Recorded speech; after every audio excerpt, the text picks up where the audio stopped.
ವೇಳಾಪಟ್ಟಿ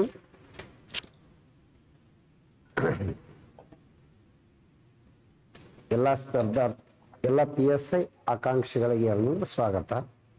ಫಸ್ಟ್ ಇವತ್ತ ಇದು ಮಾದರಿ ಪ್ರಶ್ನೋತ್ತರ.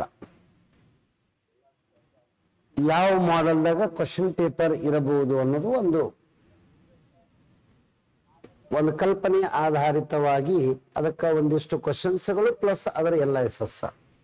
ಇದು ಪೇಪರ್ 2. ಇದರಲ್ಲಿ ಒಟ್ಟು 100 ಪ್ರಶ್ನೆಗಳು ಒಳಗೊಂಡಿರ್ತವ. ಒಂದು ಪ್ರಶ್ನೆಗೆ 1.50 ಅಂಕಗಳು ಅಂದ್ರೆ 100 ಪ್ರಶ್ನೆ 150 ಅಂಕಗಳು.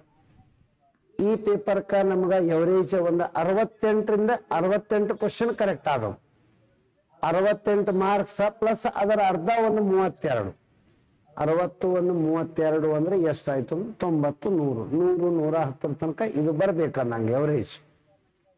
First question number 1.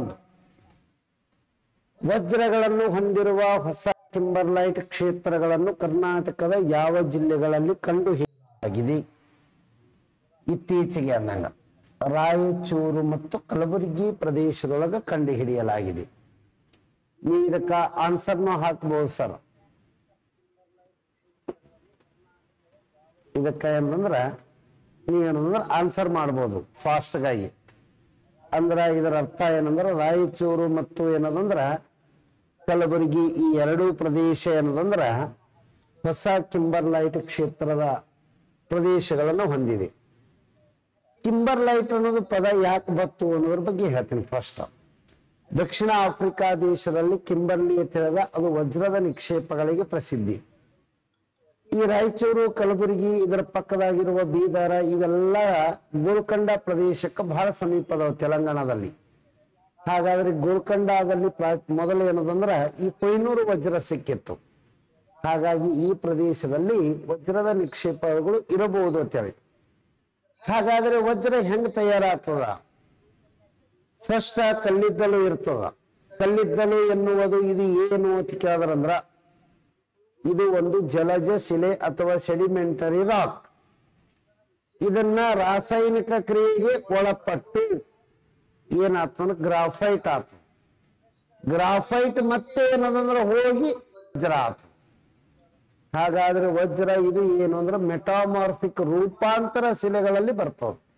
ಇಷ್ಟು ಗೊತ್ತಿರ್ಬೇಕು ನಮಗ. ಅಂದ್ರ ಒಂದನೇದಕ್ಕ option number C correct.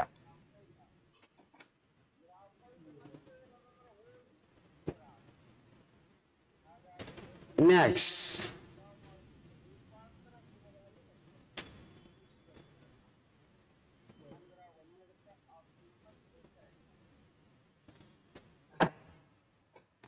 Question number Bahmani ಮನೆತನಗಳದಾವ.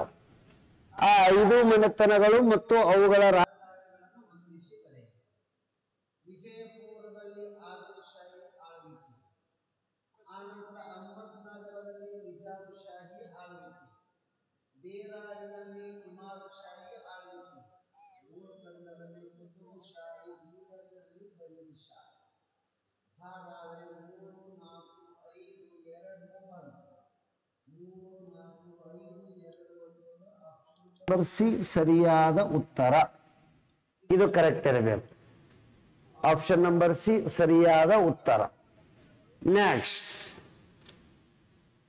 Question number 3. ಬಿಜಾಪುರವನ್ನು Aurangzeb ಯಾವ ವರ್ಷದಲ್ಲಿ ವಶಪಡಿಸಿಕೊಂಡನು ಅಂತೇಳಿ ಕ್ವಶನ್ ಅದ. ವಿಜಯಪುರದಲ್ಲಿ ಆದಿಲಶಾಹಿಗಳ ಆಳ್ವಿಕೆ ಕೊನೆಗೊಂಡಿದ್ದು ಔರಂಗಜೇಬನ ದಾಳಿಯಿಂದ. ಅದು 1686ರಲ್ಲಿ ಇವರ ಆಳ್ವಿಕೆ ಕೊನೆಗೊಂಡಿತ್ತು. 1686ದಲ್ಲಿ ವಿಜಯಪುರದ ಆಳ್ವಿಕೆ ಕೊನೆಗೊಂಡಿತ್ತು. ವಿಜಯಪುರದ ಆಳ್ವಿಕೆ ಯಾವಾಗ ಕೊನೆಗೊಂಡದ ಅಂತ ಕೇಳಿದ್ರಂದ್ರ 1686. Question number 4. ಭಾರತದ ಇತಿಹಾಸವನ್ನು ಉಲ್ಲೇಖಿಸಿ ಈ ಕೆಳಗಿನ ಹೇಳಿಕೆಗಳನ್ನು ಪರಿಗಣಿಸಿರಿ. ಈ ಮಾಡೆಲ್ದ ಕ್ವಶನ್ ಇರ್ತಾವ ಸರ್ ತಮಗ. ಡಚ್ಚರು ತಮ್ಮ ಕಾರ್ಖಾನೆಗಳನ್ನು ಮತ್ತು ಗೋದಾಮಗಳನ್ನು ಪೂರ್ವ ಕರಾವಳಿಯಲ್ಲಿ ಗಜಪತಿಗಳ ಸಹಾಯದ ಅಥವಾ ಅವರು ಕೊಟ್ಟ ಭೂಮಿಯಲ್ಲಿ ಸ್ಥಾಪಿಸಿದರು ಒಂದೇ ಹೇಳಿಕೆ ಅದ. ಅಲ್ಫಾನ್ಸೋ ಡಿ ಅಲ್ಬುಕರ್ಕನು ವಿಜಯಪುರದ ಸುಲ್ತಾನರಿಂದ ಗೋವಾ ವಶಪಡಿಸಿಕೊಂಡನು ಎರಡನೇ ಹೇಳಿಕೆ ಅದ. ಇಂಗ್ಲಿಷ್ ಈಸ್ಟ್ ಇಂಡಿಯಾ ಕಂಪನಿ ವಿಜಯನಗರದ ಸಾಮ್ರಾಜ್ಯದ ಪ್ರತಿನಿಧಿಯಿಂದ ಗುತ್ತಿಗೆ ಪಡೆದ ಜಮೀನಿನಲ್ಲಿ ಮದ್ರಾಸದಲ್ಲಿ ಒಂದು ಕಾರ್ಖಾನೆ ಸ್ಥಾಪನೆ ಮಾಡಿದ್ರು ಅಂತ ಹೇಳ್ತಾರ. ಇದರ ಅರ್ಥ ಒಂದೇ, ಡಚ್ಚರಿಗೆ ಗಜಪತಿ ದೊರೆಗಳ ಸಹಾಯ ಮಾಡ್ಯಾರ. ಬಿಜಾಪುರದಿಂದ ಅಲ್ಬುಕರ್ಕ ಗೋವಾ ತೋನನ, ಬ್ರಿಟಿಷರಿಗೆ ಮದ್ರಾಸಿನಲ್ಲಿ ವಿಜಯನಗರದವ್ರು ಸಹಾಯ ಮಾಡ್ಯಾರ. ಇದ್ರೊಳಗೆ how many statements are correct, ಇದಕ್ಕೆ ಆನ್ಸರ್ ಮಾಡಿ ಸರ್. ಕ್ವಶನ್ ನಂಬರ್ ಹಾಕಿ ಆನ್ಸರ್ ಮಾಡಿ ದಯಮಾಡಿ.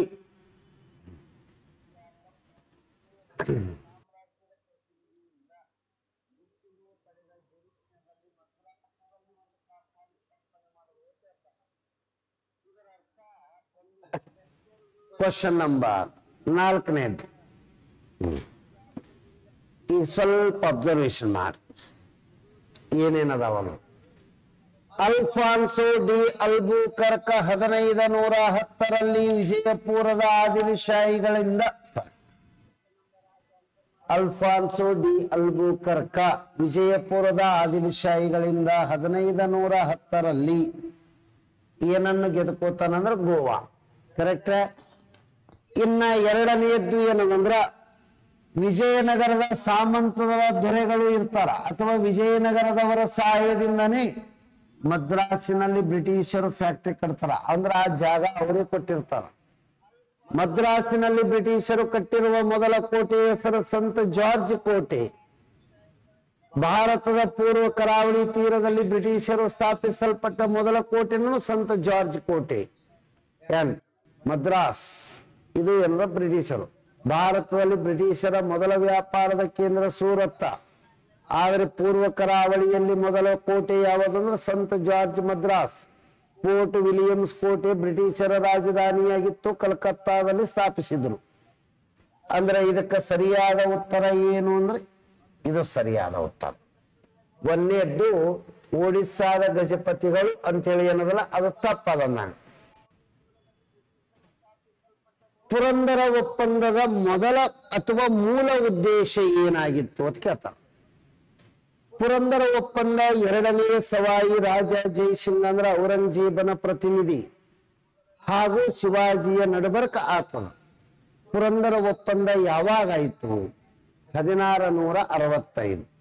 ಹಾಗಾದರೆ ಪುರಂದರ ಒಪ್ಪಂದದಲ್ಲಿ ಶಿವಾಜಿ ಎಂಬ ತನ್ನ 35 ಕೋಟೆಗಳಲ್ಲಿ 23 ಕೋಟೆಗಳನ್ನು ಕಳ್ಕೊತಾನ.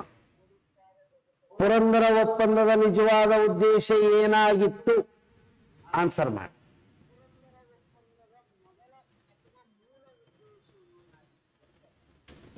ಕ್ವಶನ್ ನಂಬರ್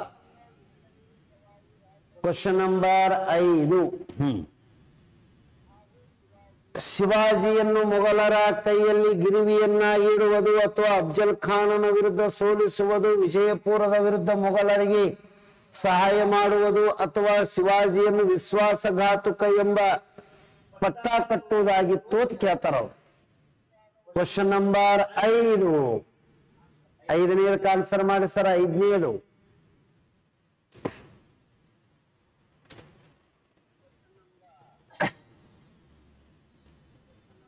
ಇಷ್ಟೇ ಆನ್ಸರ್. ಪುರಂದರ ಒಪ್ಪಂದದ ಮೂಲ ಉದ್ದೇಶ ಬಿಜಾಪುರದವರ ವಿರುದ್ಧ ಮೊಘಲರಿಗೆ ಶಿವಾಜಿ ಸಹಾಯ ಮಾಡಬೇಕು. ಯಾಕಂದ್ರೆ ಮೊಘಲರು ಆಕ್ಚುಲಿ ಏನದಂದ್ರೆ ಬಿಜಾಪುರವನ್ನ ವಶಪಡಿಸಿಕೊಳ್ಳುವ ಎಲ್ಲಾ ಆಲೋಚನೆ ಹೊಂದಿರ್ತಾರ. ಅದರ ಸಲುವಾಗಿ ಪುರಂದರ ಒಪ್ಪಂದ ಮಾಡ್ಕೋತಾರ. ಮೂಲ ಉದ್ದೇಶ ಅದೇ ಇಟ್ಕೋತಾರ. ಆದ್ರೆ ಏನೋ ಒಂದು ಕ್ವಶನ್ ಕೇಳ್ತಾರ, ಶಿವಾಜಿಯ ಅತ್ಯುತ್ತಮ ಸಾಧನೆ ಏನು? ದಕ್ಷಿಣ ಭಾರತಕ್ಕೆ ಔರಂಗಜೇಬನ ಸಾಮ್ರಾಜ್ಯದ ವಿಸ್ತರಣೆ ನೀತಿಯನ್ನು ತಡೆದ. ಅದು ಅತ್ಯಂತ ದೊಡ್ಡ ಸಾಧನೆ ಛತ್ರಪತಿ ಶಿವಾಜಿ. ಔರಂಗಜೇಬ್ ಇವನು ದಾಟಿ ದಕ್ಷಿಣಕ್ಕೆ ಬರ್ಲಾರ್ದಂಗೆ ನೋಡ್ಕೊಂಡ್ ಬಿಟ್ಟಿದ್ದನ್ರಿ ಆತ. Next question number 6. ಇತ್ತೀಚೆಗೆ ಅಷ್ಟೇ ಹೈದರಾಬಾದ್ ಕರ್ನಾಟಕ ಪ್ರದೇಶವನ್ನು ಕಲ್ಯಾಣ ಕರ್ನಾಟಕವೆಂದು ಕರೆಯಲಾಗಿದೆ ಅಥವಾ ಮರುನಾಮಕರಣ. ಹಾಗಾದರೆ ಈ ಹೈದರಾಬಾದ್ ಕರ್ನಾಟಕ ಪ್ರದೇಶದೊಳಗೆ ಈ ಸದ್ಯಕ್ಕೆ ಎಷ್ಟು ಜಿಲ್ಲಾಗಳು ಅದಾವ? ಇದಕ್ಕೆ ಆನ್ಸರ್ ಮಾಡಬೇಕು. Question number 6.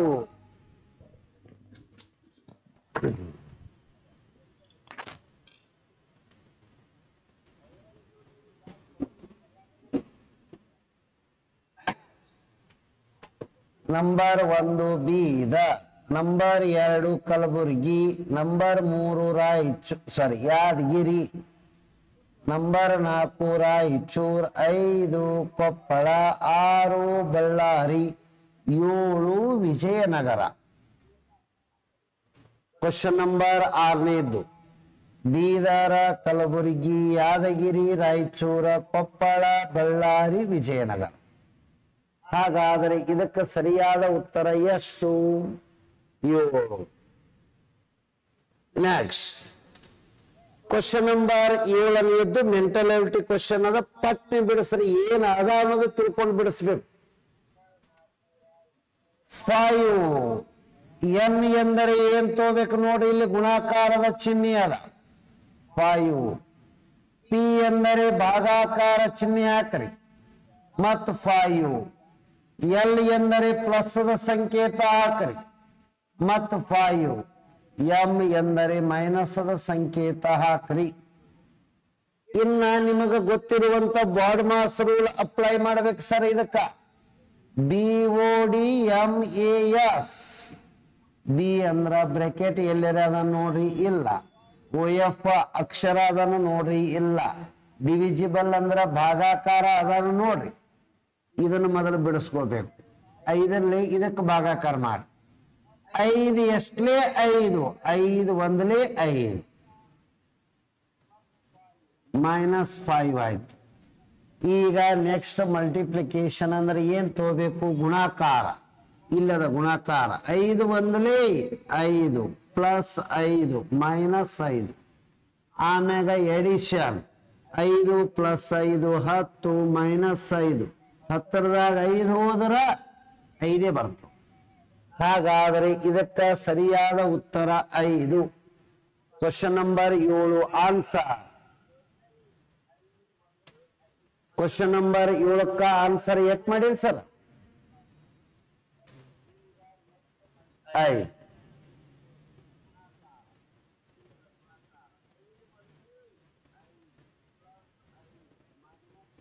ಆಯ್ತ್ರೆ.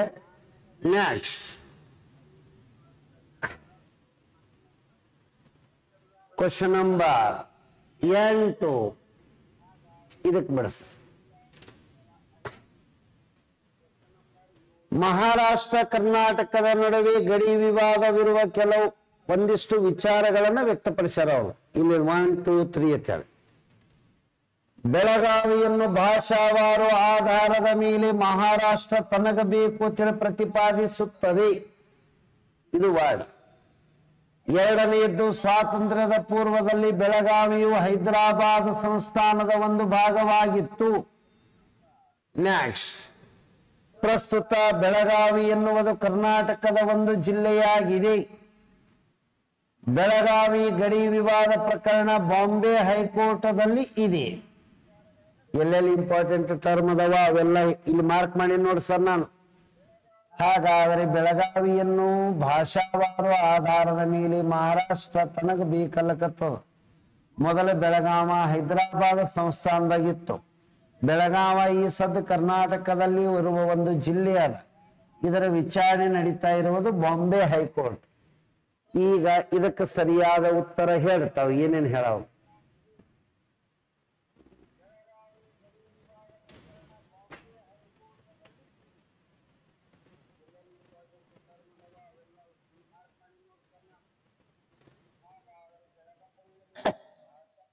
ಕ್ವಶನ್ ನಂಬರ್ 8 ಇದರಲ್ಲಿ ಸರಿಯಾದ ಉತ್ತರಗಳು ಯಾವ್ಯಾವು ಅಂತ ಕೇಳ್ತಾರ. ಎಲ್ ಇದರಲ್ಲಿ ಯಾವ ಅಂಶಗಳು ಸರಿ ಅದಾವ, ಯಾವ ಅಂಶಗಳು ತಪ್ಪದವ ಅಂತ ಹೇಳಿ ಕೇಳದಂಗ. ಆದ್ರೆ ಇಲ್ಲಿ ಕ್ವಶನ್ ಏನದ ಗೊತ್ತರೆ, ತಪ್ಪಾಗಿರುವ ಹೇಳಿಕೆಗಳನ್ನು ಕಂಡು ಹಿಡಿಯಿರಿ, ಸುಳ್ಳು ಯಾವದವನು ಹೇಳಂದರೆ ಅವರು. ಬೆಳಗಾವ ಒರಿಜಿನಲ್ ಹೈದರಾಬಾದ್ ಸಂಸ್ಥಾನದಲ್ಲಿ ಇರಲಿಲ್ಲ, ಬಾಂಬೆ ಪ್ರಾಂತ್ಯದ ಒಂದು ಭಾಗವಾಗಿತ್ತು. 2ನೇದೊಂದು ಆಯ್ತು, ತಪ್ಪಾಗ. ಇನ್ನ ಬೆಳಗಾವ ಗಡಿ ವಿವಾದ ಇರುವುದು ಯಾವಾಗಲೂ ಬಾಂಬೆ ಹೈಕೋರ್ಟ್. ಎರಡು ರಾಜ್ಯಗಳ ನಡುವೆ ಇರುವ ಗಡಿ ವಿವಾದಗಳನ್ನು ಸುಪ್ರೀಂ ಕೋರ್ಟ್ ಬಗೆಹರಿಸುತ್ತದೆ. ಹಾಗಾದರೆ ಹೈಕೋರ್ಟ್ಗಳ ಅಧೀನಕ್ಕೆ ಬರಲದು. ಬಾಂಬೆ ಹೈಕೋರ್ಟದಲ್ಲಿ ಇಲ್ಲೇ ಇಲ್ಲ ಅಂದಕ್ಕರ ಇದನ್ನೂ ಒಂದು ತಪ್ಪಾಗ್ಯದ. ಎರಡು ಹೇಳಿಕೆಗಳು ತಪ್ಪಾಗಿವೆ. 2 ಮತ್ತು 4 ಇದು ಟಿಕ್ ಹಾಕ್ಬಾರ್ದು. ಕ್ಲಿಯರ್ ಆಯ್ತ್ರೆ? ಅಲ್ಲಿ ಮ್ಯಾಗ ನೋಡ್ಬೇಕ್ರಿ, ಸರಿ ಕೇಳ್ಯಾರೋ ತಪ್ಪು ಕೇಳ್ಯಾರೋ ನೆಗೆಟಿವ್ ಕೇಳಿರ್ತಾರಲ್ರಿ ಹಿಂಗ. Next question sir, question number 9. Mahatma ಗಾಂಧೀಜಿಯವರಿಗೆ ಸಂಬಂಧಿಸಿದಂತೆ ಈ ಕೆಳಗಿನ ಯಾವ ಹೇಳಿಕೆಗಳು ಸರಿಯಾಗಿವೆ? ಇಲ್ಲಿ ಮ್ಯಾಗ ವರ್ಡ ಈ ರೀತಿಯಾದ ನೋಡಿ, ಸರಿ ಇರುವ ಹೇಳಿಕೆಗಳನ್ನು ಗುರುತಿಸಿ ಅಂತ ಹೇಳ. ಇದಕ್ಕೆ ತಾವು ಆನ್ಸರ್ ಮಾಡಿ ಸರ್. 1920ರಲ್ಲಿ ಗಾಂಧೀಜಿಯವರು ಅಸಹಕಾರ ಚಳವಳಿಯನ್ನು ಪ್ರಾರಂಭಿಸಿದರು. ಹೌದು, ಅದು ಗಾಂಧೀಜಿಯವರು ಅಸಹಕಾರ ಚಳವಳಿಯ ಕುರಿತು ಒಂದು ವರ್ಡ್ ಹೇಳ್ತಾರೆ, ಶಾಂತಿಯುತವಾಗಿ ಚಳವಳಿ ನಡೆದರೆ ದೇಶಕ್ಕೆ 2 ವರ್ಷದಾಗ ಸ್ವಾತಂತ್ರ್ಯ ಕೊಡಿಸ್ತೀನಿ ಅಂತ ಹೇಳಿ. 1916 ಗಾಂಧೀಜಿಯವರು ಹೋಮ್ ರೂಲ್ ಲೀಗ್ ಚಳವಳಿ ಪ್ರಾರಂಭಿಸಿದರು. ತಪ್ಪ. 1916 ಪೂನಾದೊಳಗ ಹೋಮ್ ರೂಲ್ ಲೀಗ್ ತಿಲಕ್ ಮತ್ತು ಮದ್ರಾಸಿನ ಅಡಿಯಾರದಲ್ಲಿ home rule league Shrimati Annie Besant ಅದಾರ. ಗಾಂಧಿ ಅದಕ್ಕೆ ಸಂಬಂಧನೇ ಇಲ್ಲ ರೀ. ಹಾಗಾದ್ರೆ ಎರಡನೇ ಹೇಳಿಕೆ ಏನಾಯ್ತು? ತಪ್ಪಾಗಿದೆ. ಗಾಂಧೀಜಿಯವರ ಅಧ್ಯಕ್ಷತೆಯಲ್ಲಿ ಒಂದೇ ಒಂದು ಅಧಿವೇಶನ ನಡೆದ, ಅದು ಬೆಳಗಾವದ 1924. ಅಂದ್ರ ಇದರ ಅರ್ಥ ಏನಂದ್ರ 1 and 3 ಸರಿಯಾಗಿವೆ. Option number E correct. Option number A. Next, ಇದು ಈ ರೀತಿ ನೀವು ಆನ್ಸರ್ ಮಾಡ್ಕೋತ ಹೋಗ್ಬೇಕು ಸರ್. ಏನು ಕ್ವಶನ್ ನಂಬರ್, ಮೈಸೂರು ಏತಕ್ಕಾಗಿ ಪ್ರಸಿದ್ಧಿಯಾಗಿದೆ? ಮೈಸೂರು ಪ್ರದೇಶ ಅಂತ ಕೇಳ್ತಾರೆ. ಕರ್ನಾಟಕದಲ್ಲಿರುವ ಮೈಸೂರು ನಗರ ಎದಕ್ಕೆ ಫೇಮಸ್ ಅದ ಇತ್ತೀಚೆಗೆ ಅಂತ ಕೇಳ್ತಾರ. ಅಲ್ಲಿ ನೀರಾವರಿ ಕಾಲುವೆ ಅನ್ನುವುದು ಮಂಡ್ಯ ಫೇಮಸ್ ಏನ, KRS ಡ್ಯಾಮ್ ಅಲ್ಲ, ಇದು ಅಂತೂ ಅಲ್ಲ. ಮೈಸೂರಿನಲ್ಲಿ ಇತ್ತೀಚೆಗೆ ಯಾವ ಹೊಸ ಅಣೆಕಟ್ಟನ್ನು ಕಟ್ಟಿಲ್ಲ. ಇರೋದೇ 2 ಅದಾವ, ಒಂದು ಕಬಿನಿ ಜಲಾಶಯ, ಇನ್ನೂ ಒಂದು ನುಗು ಜಲಾಶಯ ಅಂತೇಳಿ. ಹಾಗಾದ್ರೆ ಇದನ್ನೂ ಅಲ್ಲ. ಇನ್ನ ಕೃತಕ ಮಳೆ ವ್ಯವಸ್ಥೆ, ಆರ್ಟಿಫಿಷಿಯಲ್ ರೇನ್ ತರಿಸೋದು ಮತ್ತು ಮಳೆ ನೀರು ಕೊಯ್ಲು ಮಾಡುವ ವ್ಯವಸ್ಥೆ. ಮಳೆ ನೀರಿನ ಕೊಯ್ಲು ಅಂದ್ರೆ ಮನೆಯ ಮೇಲೆ ಬಿದ್ದಿರುವ ನೀರನ್ನ ಪೈಪದಿಂದ ಕೆಳಗ ತಮ್ಮ ಕಂಪೌಂಡ್ದಾಗೆ ತಗ್ಗು ತೋಡಿ ಹಿಂಗಸಾಡು. ಇದೇ ನೀರ ಬೋರ್ವೆಲ್ ಕನೆಕ್ಷನ್ ಕೊಟ್ಟು ಮತ್ತೆ ಏನಂದ್ರೆ ದಿನಕ್ಕೆ ಬೇಕಾದ ನೀರನ್ನು ಯೂಸ್ ಮಾಡ್ಕೊಳ್ಳೋದು. ಅಂದ್ರ ಮಳೆ ನೀರಿನ ಕೊಯ್ಲು ವ್ಯವಸ್ಥೆ ಮತ್ತು ಕೃತಕ ಮಳೆಯ ಅದು ಆಲ್ರೆಡಿನೇ ಹೆಚ್ಚ ಕಡಿಮೆ ಮಲೆನಾಡಿನ ಭಾಗದಲ್ಲಿನೇ ಬರ್ತದೆ ಮೈಸೂರಿನ ಪ್ರದೇಶ. ಅವರಿಗೆ ಅದಕ್ಕೆ ಕೃತಕ ಮಳೆ ಬೇಕು. ಉತ್ತರ ಕರ್ನಾಟಕದಲ್ಲಿ ಕೃತಕ ಮಳೆಗಳು ಬೇಕಾಗುತ್ತವೆ. ಹಾಗಾದರೆ ಮೈಸೂರು ಎದಕ್ಕೆ ಫೇಮಸ್ ಅದಂದ್ರ ರೇನ್ ಹಾರ್ವೆಸ್ಟಿಂಗ್ ಸಿಸ್ಟಮ್ಕ ಫೇಮಸ್ ಆಗ್ಯದ. ಬೆಂಗಳೂರು ಎದಕ್ಕದಂದ್ರ ಸೋಲಾರ್ ವಾಟರ್ ಹೀಟರ್ ಫೇಮಸ್ ಅದ. ಏನ್ ಇದು ಕರೆಕ್ಟ್ ಆಗಿ ನೆನ್ಪಿಟ್ಕೋರಿ. ಕ್ವಶನ್ ನಂಬರ್ 11, ಭಾರತದ ಇತಿಹಾಸಕ್ಕೆ ಸಂಬಂಧಿಸಿದಂತೆ ಈ ಕೆಳಗಿನ ಯಾವ ಹೇಳಿಕೆಗಳು ಸರಿಯಾಗಿವೆ? ಇದು ಹೇಳ್ಬೇಕು ನಮ್ಮ. ಇದರಲ್ಲಿ ಕೊಟ್ಟಿರುವ ಯಾವ ಹೇಳಿಕೆಗಳು ಸರಿಯಾಗಿವೆ? ಭಾರತದ ಇತಿಹಾಸಕ್ಕೆ ಸಂಬಂಧಿಸಿದಂತೆ ಆರ್ಕಾಟಿನ ನಿಜಾಮನ ಮನೆತನ ಹೈದರಾಬಾದದಿಂದ ರಚನೆಯಾಯಿತು. ವಿಜಯನಗರದಿಂದ ಮೈಸೂರು ರಾಜ್ಯ ಹುಟ್ಟಿತು. ಅಹಮದ್ ಶಹ ದುರಾನಿ ವಶಪಡಿಸಿಕೊಂಡ ಪ್ರದೇಶಗಳು ಮುಂದೆ ರೋಹಿಲ್ಲಾ ಖಂಡ ಅಂತ ಕರೆದರು. ಈ 3 ವಿಚಾರಗಳದ. ಇದರಾಗ ಸರಿಯಾದ ಉತ್ತರ ಆನ್ಸರ್ ಮಾಡಿ sir ಪಟ್ನಿ.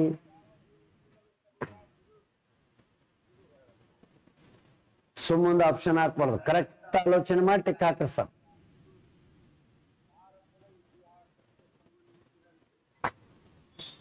Question number 11. Question number 11 answer ಮಾಡ್ರಿ.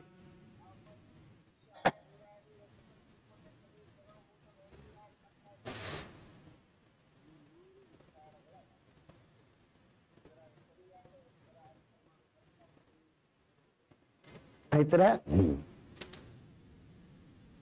ಆರ್ಕಾಟ್ ಪ್ರದೇಶ ಎಲ್ಲದ ಈಗಿನ ತಮಿಳುನಾಡು. ಹೈದರಾಬಾದಿನ ನಿಜಾಮ ಇವರು ತೆಲಂಗಾಣದ. ಅವರು ಬೀಗರಿದ್ರು ಹೊರತಾಗಿ ಇವ್ರದಿಂದ ಇವರು ಜನನ ಆಗಿಲ್ಲ, ತಪ್ಪಾಗಿದೆ ಅಂದಂಗ. ಒಂದನೇದ್ದು. ವಿಜಯನಗರದ ಎರಡನೆಯ ವೆಂಕಟ ಎನ್ನುವ ರಾಜ ಆಳ್ತಿರ್ತಾನ. ಆ ಎರಡನೆಯ ವೆಂಕಟನ ಕಾಲಾವಧಿಯಲ್ಲಿನೇ ಮೈಸೂರು ಸ್ವತಂತ್ರ ರಾಜ್ಯವಾಯಿತು 1610ರಲ್ಲಿ. ಹಾಗಾದರೆ ಮೈಸೂರಿನ ಮೊದಲ ಸ್ವತಂತ್ರ ದೊರೆ ಯಾರು? ಪಟ್ನೆ ಆನ್ಸರ್ ಮಾಡಿ. ಮೈಸೂರಿನ ಮೊದಲ ಸ್ವತಂತ್ರ ದೊರೆ ಯಾರು?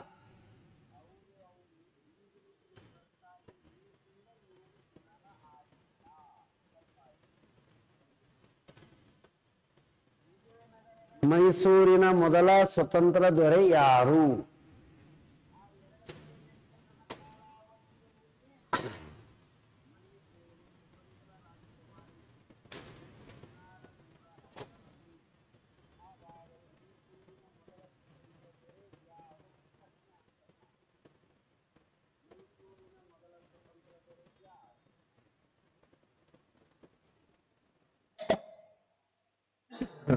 ನೆಕ್ಸ್ಟ್, ಅಹ್ಮದ್ನಗರದ ದುರಾನಿ ಎನ್ನುವವನು ವಶಪಡಿಸಿಕೊಂಡವ.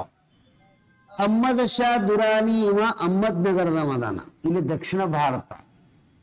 ರೋಹಿಲ್ಲಾ ಖಂಡ ಇದು ಇರೋದು ಉತ್ತರ ಪ್ರದೇಶ, ಇದು ಇರೋದು ಇಲ್ಲಿ ದಕ್ಷಿಣ ಭಾರತದಾಗ, ಇದು ಇರೋದು ಉತ್ತರ ಪ್ರದೇಶ. ಎಕಡೆ ಇದೂ ತಪ್ಪಾಗಿದೆ. ಹಾಗಾದರೆ 11ನೆಯ ಪ್ರಶ್ನೆಗೆ ಸರಿಯಾದ ಉತ್ತರ 2. 1774ರಲ್ಲಿ ರೋಹಿಲ್ಲಾಗಳನ್ನು ಸೋಲಿಸಿದವರೇ ವಾರೆನ್ ಹೇಸ್ಟಿಂಗ್ಸ್. ರೋಹಿಲ್ಲಾ ಯುದ್ಧ ಅಂತೇಳಿ 1774ದಾಗ ನಡೀತದ ಉತ್ತರ ಪ್ರದೇಶದಲ್ಲಿ.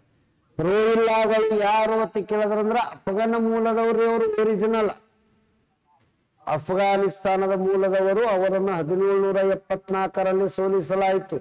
ಯಾರು ಅಂದ್ರ lord Warren Hastings. Padma Vibhushan ಪ್ರಶಸ್ತಿ ಪಡೆದ ಮೊದಲ ಕ್ರೀಡಾಪಟು ಯಾರು? ಇಲ್ಲಿ ಮೊದಲು ಅದನ್ನ ಆಲೋಚನೆ ಮಾಡೋಣ. The Indian highest civilian awards. 1ನೇದು ಭಾರತ ರತ್ನ, 2ನೇದು ಪದ್ಮ ವಿಭೂಷಣ, 3ನೇದು ಪದ್ಮಭೂಷಣ, 4ನೇದು ಪದ್ಮಶ್ರೀ. ಅವತರ ಅಕ್ಷರ ಕಮ್ಮಿ ಮಾಡಿದ್ರೆ ಅವತರ ಗ್ರೇಡ್ ಕಮ್ಮಿ ಆಗ್ತದ.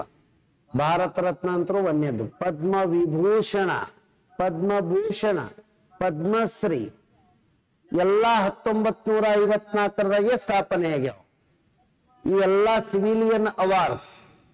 ಹಾಗಾದರೆ ಪದ್ಮ ವಿಭೂಷಣ ಪ್ರಶಸ್ತಿ ಪಡೆದ ಮೊದಲ ಕ್ರೀಡಾಪಟು ವಿಶ್ವನಾಥ ಆನಂದ, ಚೆಸ್ ಆಡ್ತಾರಲ್ಲ ಅವ್ರೆ.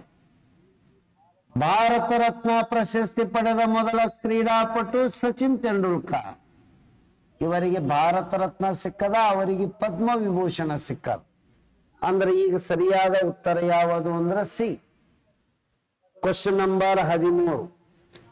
ದೆಹಲಿ ಕೆಳಗಿನ ಯಾವ ರೇಖಾಂಶದಲ್ಲಿ ಸಮೀಪದಲ್ಲಿ ಬರುತ್ತದೆ? ರೇಖಾಂಶ ಅಂದ್ರ ಹಿಂಗ್ ಸ್ಟ್ರೇಟ್ ಇರಲ್ಲ ರೀ, ಹಿಂಗಿರ್ತಾವ ರೇಖಾಂಶದ ರೇಖೆ. ಇಲ್ಲೇ ಅದಕ್ಕೆ ಹೇಳಾವ ನೀವು ನಮ್ಮ ಬೆಂಗಳೂರು ಸೀದಾ ಯಾವ್ದಿರಬಹುದಪ್ಪ ಅಂತ ಹೇಳಿ. ಹಿಂಗ ರೇಖಾಂಶ ರೇಖೆಗಳಿರ್ತಾವ. ಹಾಗಾದರೆ ರೇಖಾಂಶಗಳಲ್ಲಿ 2 ಆಲ್ಮೋಸ್ಟ್ 77 ಡಿಗ್ರಿ ಪೂರ್ವ ರೇಖಾಂಶದಾಗೆ ಬರ್ತಾವ್ರಿ, ದೆಹಲಿ ಮತ್ತು ಬೆಂಗಳೂರು. ಬೆಂಗಳೂರು ಇಲ್ಲಿ ಬಂದ್ರ ದೆಹಲಿ ಇಲ್ಲಿ ಬರ್ತದ. 2 ಒಂದೇ ರೇಖಾಂಶ, 2 77 ಡಿಗ್ರಿ ಪೂರ್ವ ರೇಖಾಂಶದಲ್ಲಿನೇ ಬರ್ತಾವ. ಬೆಂಗಳೂರು 77 ಡಿಗ್ರಿ ಪೂರ್ವ ರೇಖಾಂಶ. ಇದು ಸರಿಯಾದ ಉತ್ತರವಾಗಿದೆ. ನೆಕ್ಸ್ಟ್, ಇನ್ನು ಮತ್ತೇನೇನದಾವ? Question number 14. ಚೀನಾ ದೇಶಕ್ಕೆ ಏನದಂದ್ರ 1ನೇಯ ಬುಕ್ಕರಾಯನು ರಾಯಭಾರಿಗಳ ನಿಯೋಗ 72 ಜನರನ್ನು ಕಳಿಸಿದ್ದ ಅಂತ ಹೇಳಿ ಇದಕ್ಕೆ ಆನ್ಸರ್ ಮಾಡಿ. 14ನೇದು ಬುಕ್ಕರಾಯ ಚೀನಾಕ್ಕೆ ಒಂದು ನಿಯೋಗವನ್ನು ಕಳಿಸಿದ್ದನು, ಸುಮಾರು 72 ಜನ. ಪರ್ಷಿಯನ್ ದೇಶದ ರಾಯಭಾರಿ ಅಬ್ದುಲ್ ರಜಾಕ 1ನೇಯ ಬುಕ್ಕರಾಯನ ಆಳ್ವಿಕೆಯಲ್ಲಿ ಭೇಟಿ ನೀಡಿದನು. ಇದು ಅಂತೂ ತಪ್ಪ. ವಿಜಯನಗರಕ್ಕೆ ಭೇಟಿ ನೀಡಿದ ಏಕೈಕ ರಾಯಭಾರಿನೇ ಅಬ್ದುಲ್ ರಜಾಕ್. ಅವನು ಎರಡನೆಯ ದೇವರಾಯನ ಆಸ್ಥಾನಕ್ಕೆ ಭೇಟಿ ಕೊಟ್ಟಾರ. ಇದು ಅಂತೂ ತಪ್ಪಾಯ್ತು. ಎರಡನೇದು ಒಂದು ತಪ್ಪಾಗ್ಯದ ಅಂದ ಬಳಕ ಇಲ್ಲಿ ಏನೋ ಒಂದು ಬೇಕಾಗಿತ್ತಲ್ರಿ ಆಪ್ಷನ್. ಓಹೋ, ಇಲ್ಲಿ ಮೂರನೇದು ಒಂದು ಇಲ್ಲ. ಅದಕ್ಕಾಗಿ ಇದ್ರೊಳಗ ಯಾವುದು ಮೇಲಿನ ಸರಿ ಇಲ್ಲ. ಇಲ್ಲಿ ಏನೋ ಒಂದು ಕೊಡ್ಬೇಕಾಗಿತ್ತು ಸ್ಟೇಟ್ಮೆಂಟ್. ಇದನ್ನು ಒಂದು ಗ್ರೇಸ್ ತಿಳ್ಕೊಳ್ಳೋಣ ಸರ್. ಸರ್ಕಾರದಿಂದನೇ ಒಂದೊಂದು ಎಕ್ಸಾಮ್ ನಡೆಸಕ್ಕೆ 4-5 ಗ್ರೇಸ್ ಕೊಡ್ತಾರೆ. ನಮ್ದು ಒಂದು ಗ್ರೇಸ್ ಇರಬೇಕು. Next question number 15. ಭಾರತದ ಯಾವ ರಾಜ್ಯದಲ್ಲಿ ಸ್ಥಳೀಯ ಸಮುದಾಯದಿಂದ ಕೈಲೂಪದ ಎನ್ನುವ ಒಂದು ಸುಗ್ಗಿ ಆಚರಣೆ ಮಾಡ್ತಾರೆ? ಈಗೆಲ್ಲ ಸುಗ್ಗಿಯ ಸೀಸನ್ನೇ ಅದು. ಕೈಲೂಪದ ಅಂತೇಳಿ ವರ್ಡ್ ಬರ್ತದೆ. ಅದನ್ನ ಕರ್ನಾಟಕದಲ್ಲಿ ಕೊಡಗಿನಲ್ಲಿ ಸುಗ್ಗಿಯ ಹಬ್ಬವಾಗಿದೆ. ಕೊಡಗಿನ ಸುಗ್ಗಿಯ ಹಬ್ಬವಾಗಿದೆ. ಇದಕ್ಕೆ ಮಾರ್ಕ್ ಮಾಡ್ಕೋಬೇಕು ತಾವು. ನೆಕ್ಸ್ಟ್, ಕೋರಮಂಡಲ ಬಯಲು ಪ್ರದೇಶ ಭಾರತದಲ್ಲಿ ಎಲ್ಲಿದೆ ಅಂತ ಕೇಳ್ತಾರ. ಇದು ಭಾರತ ದೇಶ. ಹಾಗಾದ್ರೆ ಇಲ್ಲಿದಿಂದ ಇಲ್ಲಿ ಈ ಕಡೆ ಬಂದೀವಿ ಅಂದ್ರ, ಇಲ್ಲಿದಿಂದ ಇದು ದಕ್ಷಿಣಕ್ಕೆ ಬಂದೀವಿ ಅಂದ್ರ ಇದರ ಅರ್ಥ ಕೋರಮಂಡಲ ಎನ್ನುವುದು ಇಲ್ಲದ ನೋಡಿ, ತಮಿಳುನಾಡು. ಈ ಕಡೆ ಬಂದೇವು ಅಂದ್ರೆ ಇದು ದಕ್ಷಿಣ. ಭಾರತದ ದಕ್ಷಿಣಕ್ಕೆ ಕೋರಮಂಡಲವಿದೆ, ತಮಿಳುನಾಡಿನಲ್ಲಿ. ಇದು ನೆನಪಿಟ್ಟುಕೊಳ್ಳೋಣ. ಕೆಳಗಿನವುಗಳಲ್ಲಿ ಯಾವ ಹೇಳಿಕೆಗಳು ಸರಿಯಾಗಿವೆ? ಇಲ್ಲದ ನೋಡಿ. ಇದ್ರೊಳಗೆ ಸರಿಯಾದ ಹೇಳಿಕೆ ಒಂದನ್ನು ಗುರುತಿಸಿ ಅಂದಾರ. 1775ರಲ್ಲಿ ಸಿರಾಜ್ ಉದ್ ದೌಲ್ ಕದನ ಪ್ಲಾಸಿ ಕದನದಲ್ಲಿ ಸೋತನು. ತಪ್ಪ. 1757 ಆಗಬೇಕು. ಈ ಇಸ್ವಿ ಹೆಚ್ಚ ಕಡಿಮೆ ಆಗ್ಯದ. 1776ರಲ್ಲಿ ಬಾಂಬೆದಿಂದ ಠಾಣಾದವರೆಗೆ ರೈಲು ಸೇವೆ ಪ್ರಾರಂಭವಾಯಿತು. ತಪ್ಪ. 1853ಕ್ಕಾಗ್ಯದ. 1774ರಲ್ಲಿ Asiatic society sir William Jones ಕಲ್ಕತ್ತಾದಲ್ಲಿ ಸ್ಥಾಪಿಸಿದವರು. ತಪ್ಪ. 1780ರಲ್ಲಿ ಸ್ಥಾಪನೆ. ಹಾಗಾದ್ರೆ ಕಾರ್ನ್ವಾಲಿಸ್ ಕೋಡ್ ಜಾರಿ ಬಂದಿದ್ದು 1793. ಇದು ಸರಿಯಾದ ಉತ್ತರ. ನೀವು ಎಕ್ಸಾಮ್ದಾಗ ಬರೆಯೋ ಹೊತ್ತಿಗೆ ಹಿಂಗ ಕಲ್ಪನೆ ಎಲಿಮಿನೇಟ್ ಮಾಡ್ಕೊತ ಬರ್ಬೇಕು ಸರ. ಉತ್ತರ ಯಾವ್ದಂತೇಳಿ ಹುಡುಕಬಾರದು. ಒಂದೇದು ಯಾಕೆ ಉತ್ತರ ಆಗಲ್ಲ ಅನ್ನೋದು ಎಲಿಮಿನೇಟ್ ಮಾಡಿ ಸರ್. ನೆಕ್ಸ್ಟ್, ಈ ಕೆಳಗಿನ ಯಾವ ಗವರ್ನರ್ ಜನರಲ್ ತನ್ನನ್ನು ತಾನು ಬಂಗಾಳದ ಹುಲಿ ಎಂದು ಕರೆದುಕೊಂಡಿದ್ದಾನೆ?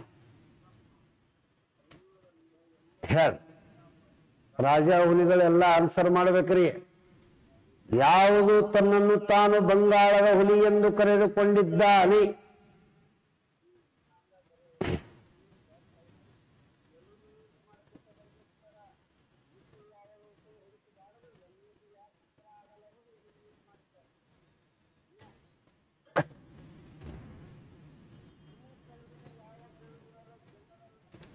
Very good. ಸ್ವಲ್ಪ ಅಬ್ಸರ್ವೇಷನ್ ಮಾಡಿ. ಲಾರ್ಡ್ ವೆಲ್ಲಸ್ಲಿ ತನ್ನನ್ನು ತಾನು ಬಂಗಾಳದ ಹುಲಿ ಎಂದು ಕರೆದುಕೊಂಡಿದ್ದನು. ಹಾಗಾದರೆ ಇವನ ಅಧಿಕಾರದ ಅವಧಿ ಎಷ್ಟು ಅಂತ ಕೇಳ್ತಾರ. 1793ರಿಂದ 98. ಇವನ ಕಾಲಾವಧಿಯಲ್ಲಿ ಏನೇನು ಆಗ್ಯಾವ ಅಂತ ಕೇಳ್ತಾರ. ಇವಂದು ಎಲ್ಲಿದಿಂದ ಎಲ್ಲಿತನ ಸಾರಿ ಫಸ್ಟ್ 1773ರಿಂದ 1785. ಆ ನಂತರ 1786ರಿಂದ 1793 ಇವನ ಅವಧಿ. ಯಾರು? ಲಾರ್ಡ್ ಕಾರ್ನ್ವಾಲಿಸ್ ಅಂತ ವೆಲ್ಲಸ್ಲಿ ಅಲ್ಲ. ಇಲ್ಲೊಂಚೂರು ಅಬ್ಸರ್ವೇಷನ್ ಮಾಡಿ. He is called John Shore Welly Minto. Willey ಅಂದ್ರೆ ಇಲ್ಲದ ಲಾರ್ಡ್ ವೆಲ್ಲಸ್ಲಿ. 1798ರಿಂದ 1805ರವರೆಗೆ ಇರ್ತಾನೆ ಅಪ್ರಾಕ್ಸಿಮೇಟ್ಲಿ. ಹಾಗಾದ್ರೆ ಲಾರ್ಡ್ ವೆಲ್ಲಸ್ಲಿ ಇವೊಂದು ಏನು ವಿಶೇಷತೆ ಅದ? ಭಾರತದಲ್ಲಿ ಸಹಾಯಕ ಸೈನ್ಯ ಪದ್ಧತಿ ಜಾರಿ ತಂದವನೇ Lord Wellesley. The subsidiary alliance ಅಂತ ಬರ್ತದೆ. ಎರಡನೆಯದ್ದು ಏನದಂದ್ರ ಏನೋ ಒಂದು ಏನ್ ಸಾಧನೆ ಅದ. 1793ರಲ್ಲಿ 4ನೆಯ ಆಂಗ್ಲೋ ಮೈಸೂರು ಯುದ್ಧ ನಡೀತು. ಮೇ 4 1799 ಮೇ 4 1799 ಶ್ರೀರಂಗಪಟ್ಟಣದಲ್ಲಿ ಟಿಪ್ಪು ಹತ್ಯೆಯಾದನು. ಇದರ ಬಗ್ಗೆ ಕೇಳಿರ್ತಾನ. ನೆಕ್ಸ್ಟ್ ಕ್ವಶನ್ ನಂಬರ್ 19, ಇದಕ್ಕೆ ಆನ್ಸರ್ ಮಾಡಿ. 19ನೆಯ ಪ್ರಶ್ನೆಗೆ ಉತ್ತರಿಸಿರಿ. ರಾಬರ್ಟ್ ಕ್ಲೈವ್ ಬಂಗಾಳದ ಮೊದಲ ಗವರ್ನರ್ ಜನರಲ್. ಇನ್ನ ವಿಲಿಯಂ ಬೆಂಟಿಂಕ್ ಭಾರತದ ಮೊದಲ ಗವರ್ನರ್ ಜನರಲ್. ಇದರಲ್ಲಿ ಯಾವ್ಯಾವ ಹೇಳಿಕೆಗಳು ಸರಿಯಾದವ ಅಂತ ಕೇಳ್ಯಾರ. ಪಟ್ನೆ ಆನ್ಸರ್ ಮಾಡಿ. ರಾಬರ್ಟ್ ಕ್ಲೈವ್ ಅಲ್ಲ, ಬಂಗಾಳದ ಮೊದಲ governor general lord Warren Hastings. ಇದು ಆನ್ಸರ್ ಕರೆಕ್ಟ್ ಆಗ.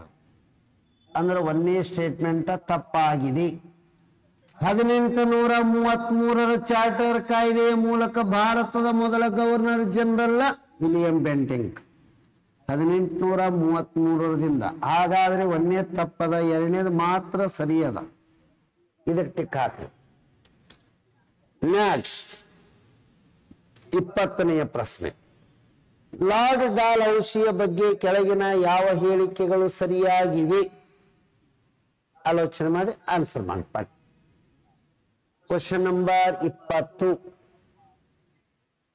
1854ರಲ್ಲಿ ಅಂಚೆ ಕಾಯ್ದೆಯ ಮೂಲಕ ಅಂಚೆ ಕಾಯ್ದೆ ಜಾರಿಗೆ ಬಂದಿದ್ದು 1854. ಆದ್ರೆ ಆಕ್ಚುಲಿ ಮೊದಲ ಅಂಚೆ ಚೀಟಿ ಬಿಡುಗಡೆಯಾಗಿದ್ದು ಎಲ್ಲಿ ಅಂದ್ರ 1852 ಕರಾಚಿಯಲ್ಲಿ ಮೊದಲ ಅಂಚೆ ಚೀಟಿ ಬಿಡುಗಡೆ ಮಾಡಿದ್ದು. ಇವನಿಗೆ maker of the modern India ಅಂತ ಹೇಳಿನೂ ಕರೀತಾರ. ಇವ ಲೋಕೋಪಯೋಗಿ ಇಲಾಖೆ ಅಥವಾ PWD ಇಲಾಖೆ ಸ್ಥಾಪನೆ ಮಾಡ್ತಾನೆ 1854ದಾಗ. ಹಾಗಾದರೆ ಇವನ ಕುರಿತು ಸರಿಯಾದ ಉತ್ತರಗಳು 3 ಅದಾವ. 20ನೇದು ಎ. ನೆಕ್ಸ್ಟ್ ಆಯ್ತ್ರೆ 21. ಲಾರ್ಡ್ ಮೌಂಟ್ ಬ್ಯಾಟನ್ ಯಾರನ್ನು ಒನ್ ಮ್ಯಾನ್ ಫ್ರಾಂಟಿಯರ್ ಆರ್ಮಿ ಎಂದು ಕರೆದಿದ್ದಾರೆ? ಆನ್ಸರ್, ಯಾರನ್ನು ಒನ್ ಮ್ಯಾನ್ ಫ್ರಾಂಟಿಯರ್ ಆರ್ಮಿ ಎಂದು ಕರೆಯಲಾಗಿದೆ? ಗಡಿಯಲ್ಲಿರುವ ಭಾರತದ ಒಬ್ಬ ಸೇನಾಪತಿ ಎಂದು ಯಾರಿಗೆ ಕರೆಯಲಾಗಿದೆ? ಇದಕ್ಕೆ ಆನ್ಸರ್ ಮಾಡಿ.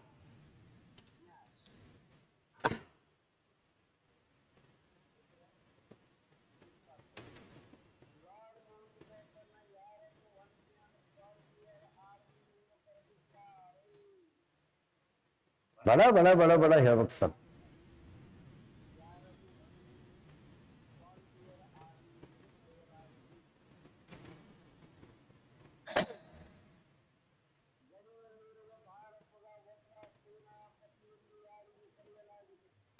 ಒನ್ ಮ್ಯಾನ್ ಫ್ರಾಂಟಿಯರ್ ಆರ್ಮಿ ಎಂದು ಯಾರಿಗೆ ಕರೆಯಲಾಗುತ್ತದೆ?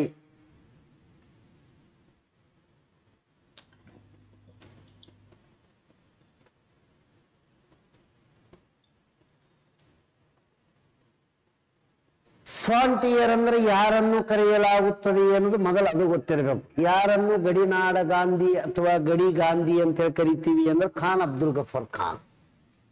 ಒನ್ ಮ್ಯಾನ್ ಫ್ರಾಂಟಿಯರ್ ಆರ್ಮಿ ಅಂದ್ರ ಗಡಿ, ಫ್ರಾಂಟಿಯರ್ ಅಂದ್ರೆ ಏನಂದ್ರೆ ಗಡಿನಾಡ ಗಾಂಧಿ ಇವ್ರಿ. ಹಾಗಾದ್ರೆ ಖಾನ್ ಅಬ್ದುಲ್ ಗಫರ್ ಖಾನ್ ಅವರು 1930ರಲ್ಲಿ ಭಾರತದೊಳಗ ಗಾಂಧೀಜಿಯವರ ಸಮಕಾಲೀನವರಾಗಿದ್ದು, ಇವರು ಕಾನೂನು ಭಂಗ ಚಳುವಳಿಯ ಒಂದು ಭಾಗವಾಗಿ ಖುದಾಯಿ ಖಿದ್ಮತ್ಗಾರ್ ಅಂತ ಹೇಳಿ ಚಳುವಳಿ ಚಾಲೂ ಮಾಡ್ತಾರ. ಖುದಾಯಿ ಖಿದ್ಮತ್ಗಾರ್ ಚಳುವಳಿ ಎನ್ನುವುದರ ಉದ್ದೇಶ ಏನಾಗಿತ್ತಂದ್ರ ಬ್ರಿಟಿಷರ ಆಡಳಿತದ ವಿರೋಧಿಸುವುದಾಗಿತ್ತು. ಅದು ಭಾರತದ ಆಗ್ನೇಯ ನೈಋತ್ಯ ವಾಯುವ್ಯ ಭಾರತದಲ್ಲಿ ನಡೀತು. ಬಹುತೇಕವಾಗಿ ಫಕ್ತೋ ಈಗಿನ ಬಲೂಚಿಸ್ತಾನ ಪ್ರದೇಶದೊಳಗೆ ನಡೆದಿತ್ತು.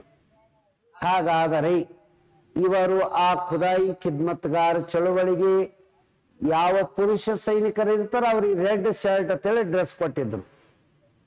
ಮಹಿಳಾ ಹೋರಾಟಗಾರರಿಗೆ ಬ್ಲ್ಯಾಕ್ ಡ್ರೆಸ್ ಅಂತೇಳಿ ಹೆಸರಿಟ್ಟಿದ್ರು. Red shirt, black shirt. ಇಷ್ಟು ನೆನಪಿಟ್ಕೊಳ್ಳಲ್ಲ.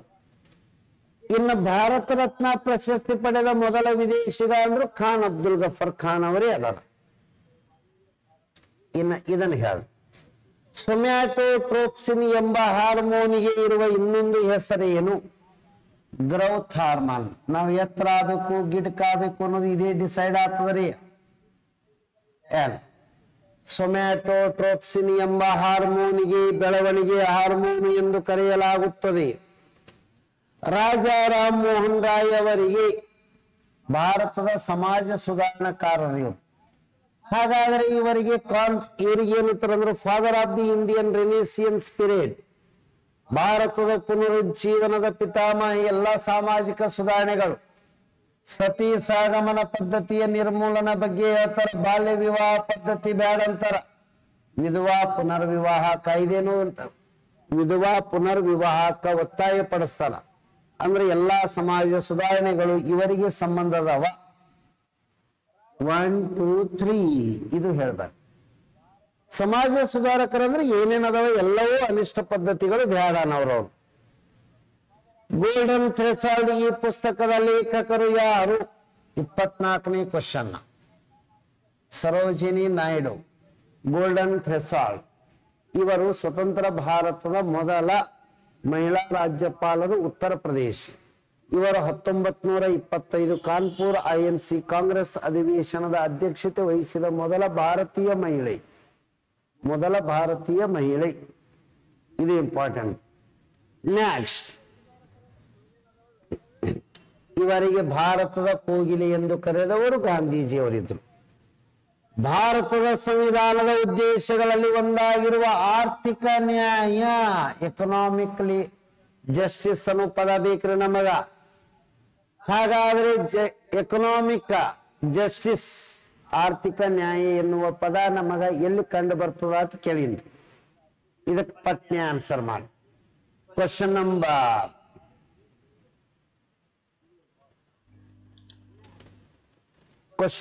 25 ಪಟ್ನೆ ಹೇಳು. Question number 25.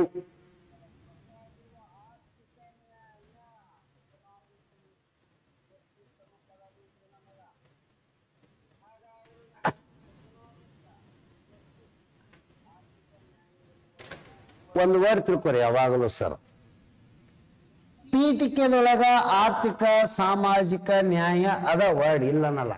ಅದರ ಸಂಗತಿ ಏನೋ ಒಂದು ಪದ ಕೊಟ್ಟನಲ್ಲ, ಇದರಾಗಿಲ್ಲ ರೀ ಅದು. ಮೂಲಭೂತ ಹಕ್ಕುಗಳಲ್ಲಿ ಇಲ್ಲ. ಅದಕ್ಕೆ ಈ ಒಂದೇ ಉತ್ತರ ತಪ್ಪಾಯ್ತು. ರಾಜ್ಯ ನಿರ್ದೇಶಕ ತತ್ವಗಳಲ್ಲಿ, ರಾಜ್ಯ ನೀತಿ ನಿರ್ದೇಶಕ ತತ್ವಗಳಲ್ಲಿ ಮತ್ತು ಮುನ್ನುಡಿಯಲ್ಲಿ, ಮುನ್ನುಡಿ ಇದು ಇಲ್ಲ ಆಗಬೇಕಾಗಿತ್ತು. ರಾಜ್ಯ ನೀತಿ ನಿರ್ದೇಶಕ ತತ್ವ ಮತ್ತು ಮುನ್ನುಡಿ ಅಂದ್ರೆ ಪೀಠಿಕೆಯಲ್ಲಿ. ಹೌದು, ಎರಡೂ ಕಡೆನೂ ಅದ. ಇದು ಎರಡೂ ಕಡೆ ಅದ. ಮುನ್ನುಡಿ ಒಳಗನು ಅದ, ರಾಜ್ಯ ನಿರ್ದೇಶಕ ತತ್ವಗಳು ಅದಾವ. ಎರಡೂ ತರದಾಗನು ಏನಂದ್ರೆ ಎಕನಾಮಿಕ್ ಲಿಬರ್ಟಿ ಎನ್ನುವುದರ ಬಗ್ಗೆ ಹೇಳಲಾಗುತ್ತದೆ. ಅದು ನಮಗ ಕರೆಕ್ಟ್ ಗೊತ್ತಿರ್ಬೇಕು ಸರ್. ನೆಕ್ಸ್ಟ್,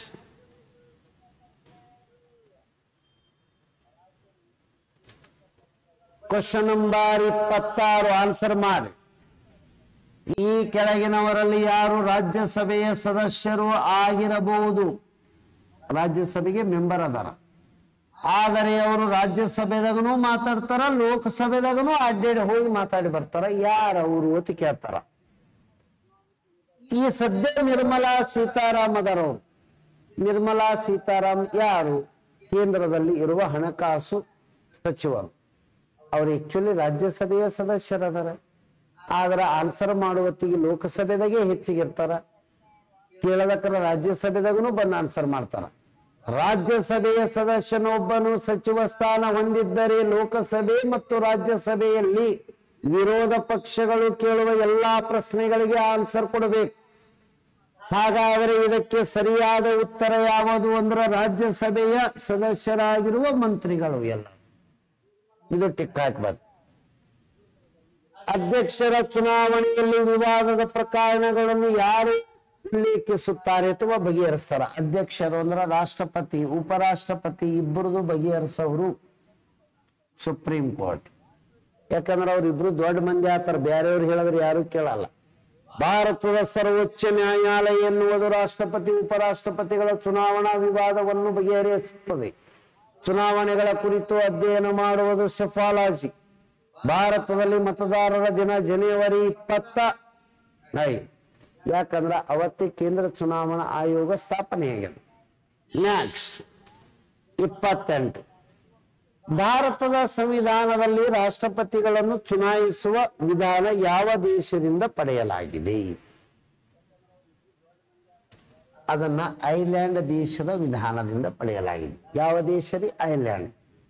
ರಾಷ್ಟ್ರಪತಿಗಳನ್ನು ಚುನಾವಣೆ ಮಾಡುವ ವಿಧಾನ the single vote transferable preferential method, ಏಕಮತ ಪ್ರಮಾಣಗತ ಪ್ರಾತಿನಿಧ್ಯ ವರ್ಗಾವಣೆ ಪದ್ಧತಿ. ಅದು ಗೊತ್ತಿರಬೇಕು. ಅದು ಆಕ್ಚುಲಿ ಜಗತ್ತಿಗೆ ಪರಿಚಯ ಮಾಡಿದವರು ಇಂಗ್ಲೆಂಡಿನ ರಾಜ್ಯಶಾಸ್ತ್ರಜ್ಞ ಥಾಮಸ್ ಹೇರೂರ ನಾವು ಪರಿಚಯ ಮಾಡಿದ್ದು. ಆದ್ರೆ ನಾವು ತಗೊಂಡಿದ್ದು ಐಲ್ಯಾಂಡ್ ದಿಂದ ತಗೊಂಡಿದ್ದೆವು. Question number 29. ಭಾರತದ ಸಂವಿಧಾನದ ಕುರಿತು ಇದರಲ್ಲಿ ಯಾವ ಪಟ್ಟಿಯ ವಿಷಯಗಳು ಸರಿಯಾದ ಜೋಡಿ ಆಗಿಲ್ಲ ಅಂತ ಕೇಳ, ಸರಿಯಾಗಿ ಹೊಂದಾಣಿಕೆ ಆಗಿಲ್ಲ ಅಂತ ಕೇಳ, ಪಟ್ನೆ ಆನ್ಸರ್ ಮಾಡಿ. ಅದರೊಳಗೆ ತಪ್ಪಾದ ಜೋಡಿ ಯಾವುದು ಅಂತ ಕೇಳ. ಅರಣ್ಯ, ಶಿಕ್ಷಣ ಇವೆಲ್ಲ ಸಮವರ್ತ ಪಟ್ಟಿಯ ವಿಷಯಗಳೇ ಅದಾವ. ಕರೆಕ್ಟ್ ಆಯ್ತು. ಪೋಸ್ಟ್ ಆಫೀಸ್ ಸೆಂಟ್ರಲ್ ಗೌರ್ಮೆಂಟ್ ಅದ, ಸೆಂಟ್ರಲ್ ಅಂದ್ರೆ ಕೇಂದ್ರ ಪಟ್ಟಿನೇ ಅದ. ಕರೆಕ್ಟ್ ಆಯ್ತು. ಆರೋಗ್ಯದ ಬಗ್ಗೆ ನಮ್ಮಲ್ಲಿ ಸಚಿವರದಾರ ರಾಜ್ಯದೊಳಗ, ಅಂದ್ರ ಇದರರ್ಥ ರಾಜ್ಯ ಪಟ್ಟಿ ಇದನ್ನು ಆಯ್ತು. ಸ್ಟಾಕ್ ಎಕ್ಸ್ಚೇಂಜ್ ಕೇಂದ್ರ ಸರ್ಕಾರವೇ ನಿರ್ವಹಿಸುತ್ತದೆ, ಕೇಂದ್ರ ಪಟ್ಟಿ ಆಗಿದೆ. ಅದಕ್ಕ ಬಿ ಎನ್ನುವುದು ಸರಿಯಾದ ಉತ್ತರ. ತಪ್ಪಾದ ಜೋಡಿ ಯಾವುದಂದ್ರ ಬಿ. ಪೂರ್ಣವಾಗಿ ಎನ್ನುವ ಬಿಟ್ಟ ಸ್ಥಳವನ್ನು ತುಂಬಿರಿ. Question number 30. ಡಿ ಆಗನ ಇ ಅದ, ಇ ಆಗನ ಎಫ್ ಅದ, ಎಫ್ ಆಗನ D, E, F, G, J, K, L, M, N, O, P, Q, R, S. ಇದಕ್ಕೆ ಸರಿಯಾದ ಉತ್ತರ ಜಿ ಎಸ್. ಅಕ್ಷರ ವರ್ಗಾವಣೆಯ ಇದ್ರಾಗ 2 ಭಾಗ ಮಾಡಿಕೊಂಡು ಹಿಂಗ್ ಬಿಡಿಸ್ರಿ ತಾನೇ ಬರ್ತಾವ. ಇದು ಒಂದು ಸರಣಿ ಅದ ರೀ, ಜೆ ಎಂ ಪಿ ಅಂತೇಳಿ ಇದೊಂದು ಸರಣಿ ಅದ. ಇನ್ನ ಕ್ವಶನ್ ನಂಬರ್ 31. ಸಂವಿಧಾನದ ಪೀಠಿಗೆಗೆ ಸಂಬಂಧಿಸಿದಂತೆ ಯಾವ ಹೇಳಿಕೆಗಳು ನಿಜವಾಗಿವೆ ಗುರುತಿಸಿ. ಪಟ್ಟಿ ಹೇಳಿ.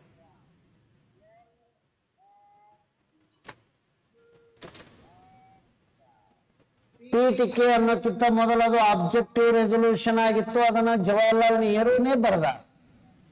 ಮತ್ತು ಅದನ್ನ ಯಾರ ಅಂಗೀಕಾರ ಮಾಡಿದ್ರಂದ್ರೆ ಸಂವಿಧಾನ ರಚನಾ ಸಭೆ. ಪೀಠಿಕೆಯ ಕಲ್ಪನೆ ಅಮೆರಿಕಾದಿಂದ ಪಡೆಯಲಾಗಿದೆ. ಇದನ್ನ 42ನೇ ತಿದ್ದುಪಡಿಯ ಮೂಲಕ ಸಮಾಜವಾದಿ ಜಾತ್ಯತೀತ ಪದಗಳು ಸೇರ್ಸ್ಯಾರ. ಕರೆಕ್ಟ್ ಆಗ್ಯಾವ. 1 ಕರೆಕ್ಟ, 2 ಕರೆಕ್ಟ, 3 ಕರೆಕ್ಟ. ಪೀಠಿಕೆಯು ಭಾರತದ ನಾಗರಿಕರ ಮೂಲಭೂತ ಹಕ್ಕು ಅಲ್ಲ ರೀ, ಮೂಲಭೂತ ಹಕ್ಕು ಅನ್ನೋದು ಇದು ಭಾಗ 3ದಾಗ ಬರ್ತದ. ಇದು ಯಾವ ಭಾಗದಾಗ ಬರ್ಲಾರ್ದಿ, ಸಂವಿಧಾನ ಸ್ಟಾರ್ಟಿಂಗ್ ಸಪರೇಟ್ ಪೇಜ್ ಅದ. ಇದು ಯಾಕಿದ್ರ ಬರ್ತದ, ಇದುವರೆ ಯಾಕಿದ್ರ ಬರ್ತದ, 2 ಬೇರೆ ಬೇರೆ ಅದಾವ. ಅದಕ್ಕೆ 4ನೇ ಹೇಳಿಕೆ ತಪ್ಪಾಗಿದೆ. ಇದಕ್ಕೆ ಸರಿಯಾದ ಉತ್ತರ ಎ. ಒಂದು ರಾಜ್ಯದ ರಾಜ್ಯಪಾಲರು ಏನಾಗಿರುತ್ತಾರೆ? ಪಟ್ನೆ ಆನ್ಸರ್ ಮಾಡಿ. ರಾಜ್ಯದ ರಾಜ್ಯಪಾಲರು ಏನಾಗಿರುತ್ತಾರೆ? ಬಡ ಹೇಳ್ಬೇಕ್ರಿ.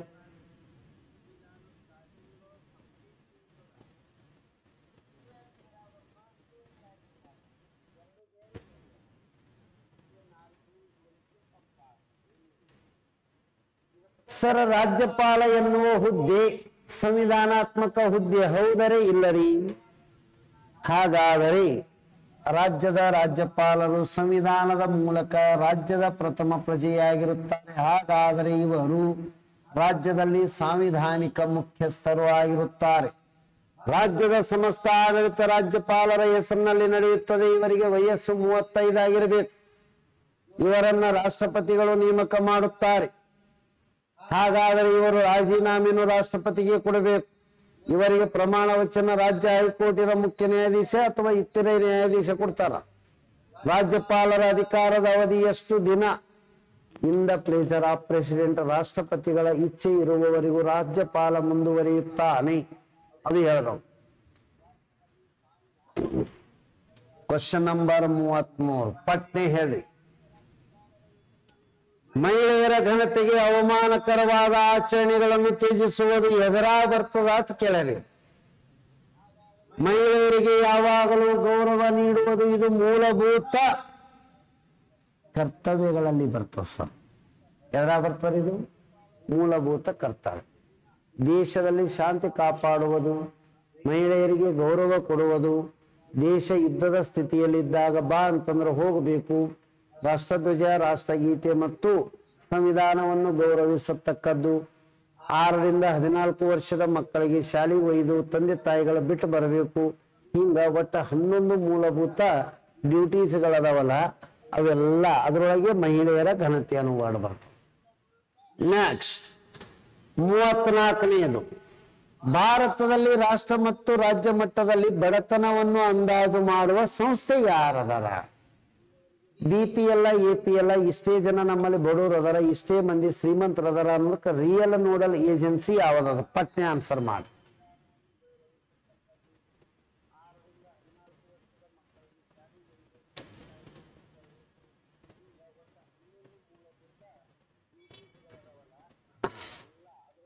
ಭಾರತದಲ್ಲಿ ಬಡತನದ ಅಂದಾಜು ಮಾಡುವ ಸಂಸ್ಥೆ ಯಾವುದು?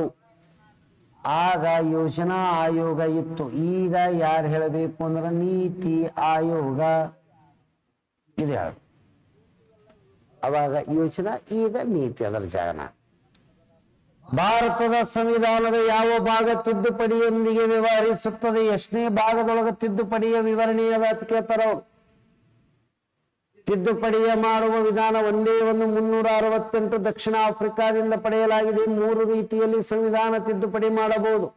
ಸಂವಿಧಾನ ತಿದ್ದುಪಡಿ ಮಾಡುವ ಎಲ್ಲಾ ಪವರ್ಸ್ ಸಂಸತ್ತು ಹೊಂದ್ಯದ. ಎಂದರೆ ರಾಜ್ಯಸಭೆ, ಲೋಕಸಭೆ, ರಾಷ್ಟ್ರಪತಿ ಒಳಗೊಂಡಿದೆ. ಹಾಗಾದರೆ ಎಷ್ಟನೇ ಭಾಗದೊಳಗದ ಅನ್ನೋದು ಆನ್ಸರ್ ಮಾಡಿ. ಪಟ್ ಭಾಗ ನಂಬರ್ ಎಷ್ಟು ಅಂದ್ರ 20. ನೆಕ್ಸ್ಟ್ ಭಾಗ 1 ರಾಷ್ಟ್ರದ ಕ್ಷೇತ್ರ, 2 ಪೌರತ್ವ, 3ನೇದು ಮೂಲಭೂತ ಹಕ್ಕುಗಳು, 4ನೇದು ರಾಜ್ಯ ನಿರ್ದೇಶಕ ತತ್ವ, 4A ಡ್ಯೂಟೀಸ್. ಇವು ಮಿನಿಮಮ್ ಮೊದಲು ಇಷ್ಟೇ ಗೊತ್ತಿರ್ಬೇಕಲ್ರಿ. ನೆಕ್ಸ್ಟ್ ಭಾರತದ ಸಂವಿಧಾನದಲ್ಲಿ ಕಾನೂನು ಸ್ಥಾಪಿಸಿದ ಕಾರ್ಯವಿಧಾನ. ನೋಡಿ, ಕಾನೂನು ಸ್ಥಾಪಿಸಿದ ಕಾರ್ಯವಿಧಾನ ಇದನ್ನ ಎಲ್ಲಿದಿಂದ ತಗೊಂಡಿದೀವಿ ಅಂತ ಕೇಳ್ಯಾರ. ಇದನ್ನ ನಾವು ಜಪಾನ್ ದೇಶದ ಸಂವಿಧಾನದಿಂದ ಪಡೆಯಲಾಗಿದೆ. ಇದಕ್ಕೆ ಸ್ಟಾರ್ ಹಾಕಂಡಿ. ಯಾವ ದೇಶದಿಂದ ರೀ? ಜಪಾನ್. ನೆಕ್ಸ್ಟ್ ಭಾರತದಲ್ಲಿ ಸರ್ವೋಚ್ಚ ನ್ಯಾಯಾಲಯದಲ್ಲಿ ಎಲ್ಲಾ ಪ್ರಕ್ರಿಯೆಗಳು ಇಂಗ್ಲಿಷಿನಲ್ಲಿ ಆಗಿರಬೇಕು. ಭಾರತದ ಸರ್ಕಾರದ ಆಡಳಿತಾತ್ಮಕ ಭಾಷೆ ಹಿಂದಿ ಆಗಿರುತ್ತದೆ. ಅದಕ್ಕೆ ಪೂರಕವಾಗಿ ಇಂಗ್ಲಿಷ್ ಬಳಸ್ಕೋಬಹುದು. ಆದ್ರೆ ನಮ್ಮಲ್ಲಿ ಯಾವುದೋ ರಾಷ್ಟ್ರೀಯ ಭಾಷೆ ತಿಳಿ ಇಲ್ಲ. ಹಿಂದಿದೊಳಗ ಎಲ್ಲಾ ವ್ಯವಹಾರ ನಡಿಬೇಕು, ಅದಕ್ಕೆ ಸಂಬಂಧಿಸಿದಂತೆ ಇಂಗ್ಲಿಷ್ ಬಳಸಬೇಕಾದ. ಆದ್ರೆ ಸುಪ್ರೀಂ ಕೋರ್ಟದ ಕಡ್ಡಾಯವಾಗಿ ಇಂಗ್ಲಿಷ್ ಅಂತ ಹೇಳ್ತದೆ. ಸುಪ್ರೀಂ ಕೋರ್ಟಿನಲ್ಲಿ ಇಂಗ್ಲಿಷ್ ಭಾಷೆಯಲ್ಲಿನೇ ರಚಿಸಲು ಅಥವಾ ಎಲ್ಲಾ ಕೆಲಸ ಕಾರ್ಯಗಳು ನಡೆಸುವಂತೆ ಸಂವಿಧಾನದ ಎಷ್ಟನೇ ವಿಧಿಯೊಳಗ ವಿವರಿಸಲಾಗಿದೆ. ಪಟ್ನೆ ಆನ್ಸರ್ ಮಾಡಿ ನೋಡ.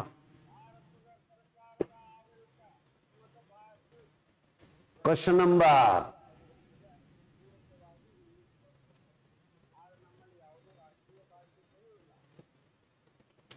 ಕ್ವಶನ್ ನಂಬರ್ 37 ಹೇಳ್ರಿ. 37 ಸರ. Question number 37.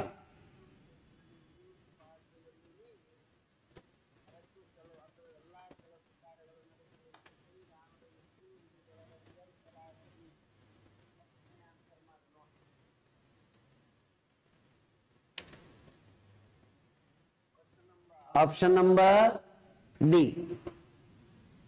ಸಂವಿಧಾನದ 348ನೇ ವಿಧಿ. Very good, 100% correct sir. 348th article. Next 38. 1527ರಲ್ಲಿ ಬಾಬರ್ ಮತ್ತು ರಜಪೂತರ ನಡುವೆ ನಡೆದ ಕದನ ಯಾವುದು ಅಂತ ಕೇಳ. ಖನ್ವಾ ಕದನ ನಡೀತದ. ಯಾವ ಕದನ ನಡೀತೀರಿ? ಖನ್ವಾ ಕದನ. ಈ 4 ಕದನಗಳಿಗೆ ಅನುಕ್ರಮವಾಗಿ ಆನ್ಸರ್ ಕೊಡಿ ನೋಡೋಣ. 1526, 1527, 1528, 1526, 27, 28, 29. ಸೀರಿಯಲ್ 2. 1526, 27, 28, 29 4 ಕದನಗಳನ್ನು ಬಾಬರ್ನೇ ಗೆದ್ದಾನ. ಆದ್ರ ಸೀರಿಯಲ್ ಯಾವ್ಯಾವ ಇದ್ದು ಅನ್ನೋದ್ರ ಹೇಳ್ಬೇಕು. ಏನೋ ಒಂದು ಕ್ವಶನ್. ಭಾರತದಲ್ಲಿ ಒಂದು ವೇಳೆ ಖನ್ವಾ ಕದನದಾಗ ಬಾಬರ್ ಸೋತಿದ್ನವ್ರು ವಾಪಸ್ ಮನೆಗೆ ಹೋಗ್ತಿದ್ದ. ಭಾರತದಲ್ಲಿ ಮೊಘಲ ಸಾಮ್ರಾಜ್ಯದ ಸ್ಥಾಪನೆಗೆ ಪಾಣಿಪತ್ ಕದನ ಹೆಲ್ಪ್ ಆಯ್ತು, ಒಂದೇದ್ದು. ಆದರೆ ಭಾರತದಲ್ಲಿ ಬಾಬರನಿಗೆ ನಿರ್ಣಾಯಕವಾದ ಕದನದ ಡಿಸಿಸಿವ್ ಬ್ಯಾಟಲ್ ಯಾವ್ದಿತ್ತು ಅಂತ ಕೇಳ್ತಾರೆ? ಖನ್ವಾ ಕದನ. ಒಂದು ವೇಳೆ ಖನ್ವಾ ಕದನದಲ್ಲಿ ಬಾಬರ್ ಸೋತಿದ್ನ ಅವತ್ತೇ ವಾಪಸ್ ಹೋದ. ಬಾಬರನನ್ನ ಒಬ್ಬ ಅತ್ಯುತ್ತಮ ರಾಜ ಅನ್ನುವುದರ ಬದಲಾಗಿ ಲೇಖಕ ಅಂತಾರ. ಯಾಕಂದ್ರೆ ಅವನು ಚಗತಾಯಿ ತುರ್ಕಿ ಭಾಷೆದೊಳಗ ತನ್ನ ಆತ್ಮಕಥನ ಬಾಬರ್ ನಾಮ ಬರ್ದಾನ. ಅವನ ಸಮಾಧಿ ಕಾಬೂಲದಾಗದ. ನೆಕ್ಸ್ಟ್ 39ನೇದು. ಮಧ್ಯಕಾಲೀನ ಭಾರತದಲ್ಲಿ ಫನಂ ಎಂಬ ಪದ ಏನನ್ನು ಸೂಚಿಸುತ್ತದೆ? ಆನ್ಸರ್. ಫನಂ ಎಂಬ ಪದ ಏನನ್ನು ಸೂಚಿಸುತ್ತದೆ? ಮಿಡ್ಲ್ ಇಂಡಿಯನ್ ಹಿಸ್ಟ್ರಿದೊಳಗ ಫನಂ ಎಂದರೆ ಏನು? ನಾಣ್ಯಗಳು, ಕಾಯಿನ್ಸ್. ಹಾಗಾದರೆ ಭಾರತದಲ್ಲಿ ಮೊಘಲರ ಕಾಲದಲ್ಲಿ ಪ್ರಮುಖ ನಾಣ್ಯ ಯಾವುದು? ದೀನಾರ್. ದಿಲ್ಲಿ ಸುಲ್ತಾನರ ಕಾಲದಲ್ಲಿ ಸಾರ್ವತ್ರಿಕ ಚಲವಾಣಿ ನಾಣ್ಯ ಯಾವುದು? ದೀನಾರ್. ಗುಪ್ತರ ಕಾಲದಲ್ಲಿ ಬೆಳ್ಳಿಯ ನಾಣ್ಯ ರೂಪಕ್. ವಿಜಯನಗರ ಕಾಲದಲ್ಲಿ ಬೆಳ್ಳಿಯ ನಾಣ್ಯ ತಾರ. ಕದಂಬರ ಚಲಾವಣೆಯ ನಾಣ್ಯ ಪದ್ಮ, ಟಂಕ. ಇವು ನಮ್ಗೆ ಗೊತ್ತಿರ್ಬೇಕು ಸರ್ ಒಂದಿಷ್ಟು. ನೆಕ್ಸ್ಟ್ ವೇದಗಳ ಕಾಲದಲ್ಲಿ ಮಿಷ್ಕಾ ಎನ್ನುವ ಚಲಾವಣೆಯ ನಾಣ್ಯ ಇತ್ತು. ಫೌಕಾಲ್ಟ್ ಪ್ರಯೋಗ. ಫೌಕಾಲ್ಟ್ ಪ್ರಯೋಗ ಇದು ಎದರ ಸಲುವಾಗಿ ಹೇಳ್ತದ ಅಂತ ಕೇಳ್ತಾರೆ. ಫೌಕಾಲ್ಟ್ ಪ್ರಯೋಗ ಎನ್ನುವುದು ಇದಕ್ಕೆ ಸೂಚಿಸುತ್ತದೆ ಅಥವಾ ಆ ಪ್ರಯೋಗ ಎದಕ್ಕೆ ಸಂಬಂಧದ ಅಂತ ಕೇಳ್ತಾರ? ಭೂಮಿಯ ತಿರುಗುವಿಕೆ ಇದಕ್ಕೆ ಸಂಬಂಧ. ಹಾಗಾದರೆ ಭೂಮಿ 2 ರೀತಿಯಿಂದ ಚಲನೆ ಹೊಂದ್ಯದ. ಒಂದು ದೈನಂದಿನ ಚಲನೆ, ಇನ್ನೊಂದು ವಾರ್ಷಿಕ ಚಲನೆ. ಒಂದು ರೊಟೇಷನ್, ಎರಡನೇದು ರೆವಲ್ಯೂಷನ್. ತನ್ನ ಸುತ್ತ ತಾನೇ ತಿರುಗಲ್ಕತ್ತು ಅಂದ್ರೆ ಭೂಮಿ, ಇದಕ್ಕ ರೊಟೇಷನ್. ಇದು ಸೂರ್ಯನಿಗೆ ಸುತ್ತ ಹಾಕಲ್ಕತ್ತು ಅಂದ್ರೆ ರೆವಲ್ಯೂಷನ್. ಇದು ತಗೋಬೇಕು. ನೆಕ್ಸ್ಟ್ ಭೂಮಿಯ ದೈನಂದಿನ ಚಲನೆಯಿಂದ ಹಗಲು ರಾತ್ರಿಗಳು ಉಂಟಾಗುತ್ತವೆ. ಭೂಮಿಯ ವಾರ್ಷಿಕ ಚಲನೆಯಿಂದ ಋತುಮಾನಗಳು ಉಂಟಾಗುತ್ತವೆ, ಸೀಸನ್ಸ್. ಇದು ಹೇಳೋ. ನೆಕ್ಸ್ಟ್ ಶುಕ್ರವು ಸೂರ್ಯಾಸ್ತದ ನಂತರ ಮತ್ತು ಸೂರ್ಯೋದಯದ ಮೊದಲು 2 ಗಂಟೆ ಜಲ್ದಿನೇ ಕಾಣಿಸ್ತನತ್ತ. ಆದ್ರೆ ಗುರುಗ್ರಹ ಮಾತ್ರ ತಡವಾಗಿ ಕಾಣಿಸ್ತದ. ಯಾಕಂತ ಕೇಳ್ಯಾರ. ಇದಕ್ಕೆ ಆನ್ಸರ್ ಮಾಡಿದ್ 41ನೇದಕ್ಕೆ. ಶುಕ್ರ ಜಲ್ದಿ ಕಾಣಿಸ್ತಾನ, ಗುರು ಲೇಟ್ ಮಾಡಿ ಕಾಣಿಸ್ತಾನ. ವೈ ಅಂತ ಕೇಳ್ಯಾರ. ಕ್ವಶನ್ ನಂಬರ್ ಆನ್ಸರ್ ಮಾಡಿ ಪಟ್ನೆ ನೋಡೋಣ ಏನ್ ಹೇಳ್ತೀವಿ.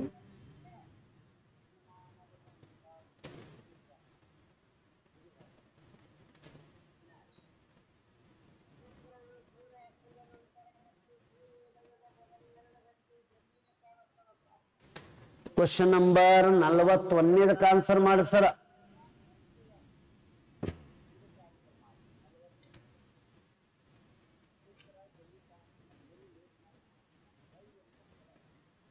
ಇಲ್ಲೊಂದು ಅಬ್ಸರ್ವ್ ಮಾಡ್ರಿ. ಇದು ಏನದ? ಸೂರ್ಯ. ಇದು ಏನು? ಬುಧ. ಇದು ಏನು? ಶುಕ್ರ. ನಾವೆಲ್ಲಿದ್ದೀವಿ? ಭೂಮಿ ಮ್ಯಾಗದೀವಿ. ಈಗ ನೋಡೋರು ನಾವೇ ಅಲ್ಲ. ಹಾಗಾದರೆ ನೆಕ್ಸ್ಟ್ ಬರೋದು ಮಂಗಳ. ನೆಕ್ಸ್ಟ್ ಬರೋದು ಗುರು. ಹಾಗಾದ್ರೆ ಸೂರ್ಯನ ಬೆಳಕ ಮೊದಲು ಇವರು, ಆಮ್ಯಾಗ ಇವರು, ಆಮ್ಯಾಗ ಇವರಿಗೆ, ಆಮ್ಯಾಗ ಇವರಿಗೆ, ಆಮ್ಯಾಗ ಲಾಸ್ಟಿಗೆ ಗುರು. ಹಾಗಾದ್ರೆ ಇವನಿಗೆ ಜಲ್ದಿ ಯಾಕೆ ಬೀಳ್ತದ ಅಂದ್ರ ಇವ ಭೂಮಿಯ ಒಳಭಾಗದ ಕಕ್ಷದೊಳಗದಾನ. ಇವನಿಗೆ ಲೇಟ್ ಯಾಕೆ ಕಾಣಿಸ್ತಾನ? ಭೂಮಿಯ ಹೊರಭಾಗದ ಕಕ್ಷದೊಳಗದ. ಸರಿಯಾದ ಉತ್ತರ ಡಿ. ಇದು ಟಿಕ್ ಹಾಕಿ ಬರ್ತದೆ. Next question number 42. ಯಾವ ಪರಿಸ್ಥಿತಿಯಲ್ಲಿ ಸ್ಪ್ರಿಂಗ್ ಟೈಡ್ಗಳು ಉಂಟಾಗುತ್ತವೆ? ಸ್ಪ್ರಿಂಗ್ ಮತ್ತು ನೀಪತಳಿ ಎರಡು ಸಮುದ್ರದಲ್ಲಿ ಉಬ್ಬರವಿಳಿತಗಳಾತವ. ಏರು ಉಬ್ಬರ, ಇಳಿ ಉಬ್ಬರ. ಹಾಗಾದರೆ ಸ್ಪ್ರಿಂಗ್ ಟೈಡ್ ಯಾವಾಗ ಆತವ ಅಂತೇಳಿ ಕೇಳ್ಯಾರ. ಮತ್ತ ನೀಪ್ ಟೈಡ್ಸ್ ಯಾವಾಗ ಆತವ ಅಂತಲೂ ಕೇಳ್ತಾವ. ಇದು ಯಾವುದು? ಸೂರ್ಯ. ಇದು ಏನು? ಅರ್ತ್. ಇದು ಏನು? ಚಂದ್ರ. ಇವು ಮೂರು ಹೆಂಗ್ ಬಂದವಂದ್ರ ಲಂಬ ಕೋನದಲ್ಲಿ ಬರ್ತಾವ. ಲಂಬ ಕೋನದಲ್ಲಿ ಬಂದಾಗ ಭೂಮಿಯ ಮೇಲೆ ಚಂದ್ರ ಈ ಕಡೆ, ಇವ ಈ ಕಡೆ ಎಳಿತಾನ, ಇವ ಸೂರ್ಯ ಈ ಕಡೆ ಎಳಿತಾನ. ಗುರುತ್ವ ಬಲದಲ್ಲಿ ಏರಿಳಿತವ ಅಥವಾ ನೀರ್ ಕೆಳಗಿಳಿತಾವ, ನೀರ್ ಕೆಳಗೆ ಹೋದು. ಹಾಗಾದ್ರೆ ಸ್ಪ್ರಿಂಗ್ ಟೈಡ್ ಅಂದ್ರ ಇದು ಸೂರ್ಯ, ಇದು ಭೂಮಿ, ಇದು ಚಂದ್ರ ಸರಳ ರೇಖೆಯಲ್ಲಿ ಬಂದು ಅಂದ್ರ ಇಬ್ರು ಕೂಡಿ ಎಳೆಯುವುದರಿಂದ ನೀರು ಎತ್ತರ ಬರ್ತಾವ ಸರಳ ರೇಖೆಯಲ್ಲಿ. ಆಗ ಅದಕ್ಕೆ spring Tide.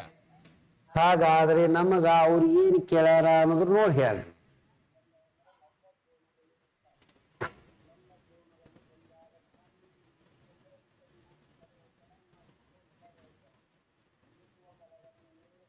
Question number 42, option number D. ಹಾಗಾದರೆ ಮೂರು ಸರಳ ರೇಖೆಯಲ್ಲಿ ಬಂದರೆ ಅದಕ್ಕೆ ಭೂಗೋಳಶಾಸ್ತ್ರದ ಸೈ ಗೈ ಜೈ ಅನ್ಬೇಕು. UPSC question. ನೆಕ್ಸ್ಟ್ ಕರ್ಕಾಟಕ ಸಂಕ್ರಾಂತಿ ವೃತ್ತ ಎಂದರೆ 23.5 ಡಿಗ್ರಿ ಉತ್ತರ ಅಕ್ಷಾಂಶ. ಇದನ್ನು ಟ್ರಾಪಿಕ್ ಆಫ್ ಕ್ಯಾನ್ಸರ್ ಅಂತಾರ. ಇದು ಈ ಕೆಳಗಿನ ಯಾವ ದೇಶಗಳ ಮೂಲಕ ಹಾದಿ ಹೋಗಿಲ್ಲ ಅಂತ ಕೇಳ. ಯಾವ ದೇಶದಾಗ ಹೈದು ಹೋಗಿಲ್ಲ ರೀ ಅಂತ ಕೇಳಾರ. ಏನ್ ಇದಕ್ಕೆ ನೀವು ಆನ್ಸರ್ ಮಾಡಬೇಕು ಸರ. ಇದು 23.5 ಡಿಗ್ರಿ ಅಕ್ಷಾಂಶ ಎನ್ನುವುದು ಭಾರತದ ಮಧ್ಯಭಾಗದಲ್ಲಿ ಹಾದು ಹೋಗಿದೆ. ಇಲ್ಲಿಂದ ಹೈದು ಹೋಗ್ಯದ. ಹಾಗಾದರೆ ಇಲ್ಲಿ ಕೊಟ್ಟಿದ್ದು ಭಾರತದಾಗ ಹೈದು ಹೋಗ್ಯದ. ಇಲ್ಲೊಂದು ಚೂರಿ ಹಿಂಗ ಬಾಂಗ್ಲಾ ಬರ್ತದ, ಇದ್ರಾಗನು ಹೈದು ಹೋಗ್ಯದ. ಇದರ ಮಗ್ಗಲಕ್ಕ ಇದು ಚೀನಾ ಬರ್ತದ, ಇಲ್ಲಿನೂ ಹೈದು ಹೋಗ್ಯದ. ನೇಪಾಳ ಇಲ್ಲಿ ಬರ್ತದ, ಇದಕ್ಕೆ ಹೈದು ಹೋಗಿಲ್ಲ. Option number C. ಭಾರತದ ಮಧ್ಯಭಾಗದಲ್ಲಿ 23.5 ಡಿಗ್ರಿ ಉತ್ತರ ಅಕ್ಷಾಂಶ ಕರ್ಕಾಟಕ ಸಂಕ್ರಾಂತಿ ವೃತ್ತ ಟ್ರಾಪಿಕ್ ಆಫ್ ಕ್ಯಾನ್ಸರ್ ಹಾದು ಹೋಗಿದೆ. ಗುಜರಾತ್, ರಾಜಸ್ಥಾನ, ಮಧ್ಯಪ್ರದೇಶ, ಛತ್ತೀಸ್ಗಢ, ಜಾರ್ಖಂಡ್, ವೆಸ್ಟ್ ಬೆಂಗಾಲ, ತ್ರಿಪುರಾ ಮತ್ತು ಮಿಜೋರಾಂ 8 ರಾಜ್ಯಗಳಲ್ಲಿ ಹಾದು ಹೋಗಿದೆ. ರೇಖಾಂಶಗಳ ನಡುವಿನ ಸಮಯದ ವ್ಯತ್ಯಾಸ ಎಷ್ಟು? 2 ರೇಖಾಂಶಗಳ ನಡುವೆ 4 ನಿಮಿಷ ಅಂತರವಿರುತ್ತದೆ. Exact 4 minutes. ಪ್ರತಿ 15 ರೇಖಾಂಶಗಳಿಗೆ 15 4 60 ಅಂದ್ರೆ 1 ತಾಸು ಆಗ್ತದೆ. ವಿಶ್ವದ ಅತಿ ಉದ್ದವಾದ ಪರ್ವತ ಶ್ರೇಣಿ ಯಾವುದು? ಆಂಡೀಸ್ ಪರ್ವತ ಶ್ರೇಣಿ ದಕ್ಷಿಣ ಅಮೆರಿಕಾ ಖಂಡದಲ್ಲಿ ಇದೆ. ಇದರೊಳಗ ಅತಿ ಎತ್ತರವಾದ, ಇಲ್ಲಿಯ ಎತ್ತರವಾದ ಶಿಖರ ಒಂದು, ಅದರ ಹೆಸರ ಅಕಾನ್ಕಾಗುವಾ. ಅಕಾನ್ಕಾಗುವಾ ಎನ್ನುವುದು ಇದು ದಕ್ಷಿಣ ಅಮೆರಿಕಾ ಖಂಡದ ಎತ್ತರದ ಶಿಖರವಾಗಿದೆ. ಪ್ರಪಂಚದಲ್ಲಿ ಅತಿ ಎತ್ತರದ ಪರ್ವತ ಶ್ರೇಣಿಗಳು ಇವು, ಉದ್ದವಾದ ಪರ್ವತಗಳು ಇವ್ರಿ. ನೆಕ್ಸ್ಟ್ ಯಾವುದು ಮಣ್ಣಿನ ಮೂಲವಾಗಿದೆ? ಮಣ್ಣು ಎದರದಿಂದ ಬರ್ತದ ಅಂತ ಕೇಳ್ತಾರ. ಅಗ್ನಿಶಿಲೆಗಳು, ಇವಕ್ಕ ಇಗ್ನಿಯಸ್ ರಾಕ್ಸ್ ಅಂತಾರ. ಇಗ್ನಿಯಸ್ ರಾಕ್ಸ್ಕ್ಕ ಒಂದು ಏನಂತೀವಿ ಅಂದ್ರ ಇಗ್ನಿಯಸ್ ಅಂದ್ರು ಒಂದೇ, ಅಗ್ನಿಶಿಲೆ ಅಂದ್ರು ಒಂದೇ, ಪೇರೆಂಟ್ ರಾಕ್ಸ್ ಅಂದ್ರು ಒಂದೇ, ಮಾತೃಶಿಲೆಗಳು. ಕರಿಕಲ್ಲ ಜ್ವಾಲಾಮುಖಿದಿಂದ ಆಗ್ತದ್ರಿ. ಅದರದಿಂದನೇ ಶಿಲೆಗಳ ಶಿಥಿಲೀಕರಣಗೊಂಡು ಮಣ್ಣು ತಯಾರಾತ. ನೇತಾಡುವ ಕಣಿವೆಗಳು ಹ್ಯಾಂಗಿಂಗ್ ವ್ಯಾಲಿ ಎಲ್ಲದವ ಅಂತ ಕಂಡು ಬರ್ತಾವತ್ ಕೇಳ್ರಿ ಎಕ್ಸಾಮ್ದಾಗ. ಹ್ಯಾಂಗಿಂಗ್ ವ್ಯಾಲಿ, ನೇತಾಡುವ ಕಣಿವೆಗಳು ಯಾವ ಭೌಗೋಳಿಕ ಪ್ರದೇಶದಲ್ಲಿ ಕಂಡು ಬರುತ್ತವೆ? ಎಲ್ಲಿ ಜಾಸ್ತಿ ಹಿಮ ಪ್ರದೇಶ ಇರ್ತದೆ ಅಲ್ಲಿ ಇರ್ತವೆ. The hanging valleys are situated in ice cap area. ಒಂದು ತಿಂಗಳಿನ 2ನೇ ದಿನಾಂಕ ಏನಾಗ್ಯದ ಅಂದ್ರೆ ಭಾನುವಾರವಾಗಿದೆ. ಹಾಗಾದ್ರೆ ಅದೇ ತಿಂಗಳಿನ 31ನೇ ದಿನಾಂಕ ಯಾವ ವಾರ ಅದ? 2ನೇ ತಾರೀಕಿಗೆ ಭಾನುವಾರ ಅದರ ಒಂದು ವಾರ ಅಂದ್ರೆ 7 ದಿನ ರೀ. ಭಾನುವಾರ 2ನೇ ತಾರೀಕಿಗೆ ಅದ. ನಮಗೆ ಏನೂ ಬರ್ಲಿಲ್ಲ ಅಂದ್ರೆ ಜನರಲ್ ಗಾಗಿ ಹಿಂಗರೆ ಬಿಡಿಸೋ. ಇದಕ್ಕೆ 7 ದಿನ ಕೂಡಿಸೋರ ಒಂದು ವಾರ ಆಗ್ತದ. 7, 2, 9ನೇ ತಾರೀಕಿಗೆ ಮತ್ತೆ ರವಿವಾರ ಇರ್ತದ ಭಾನುವಾರ.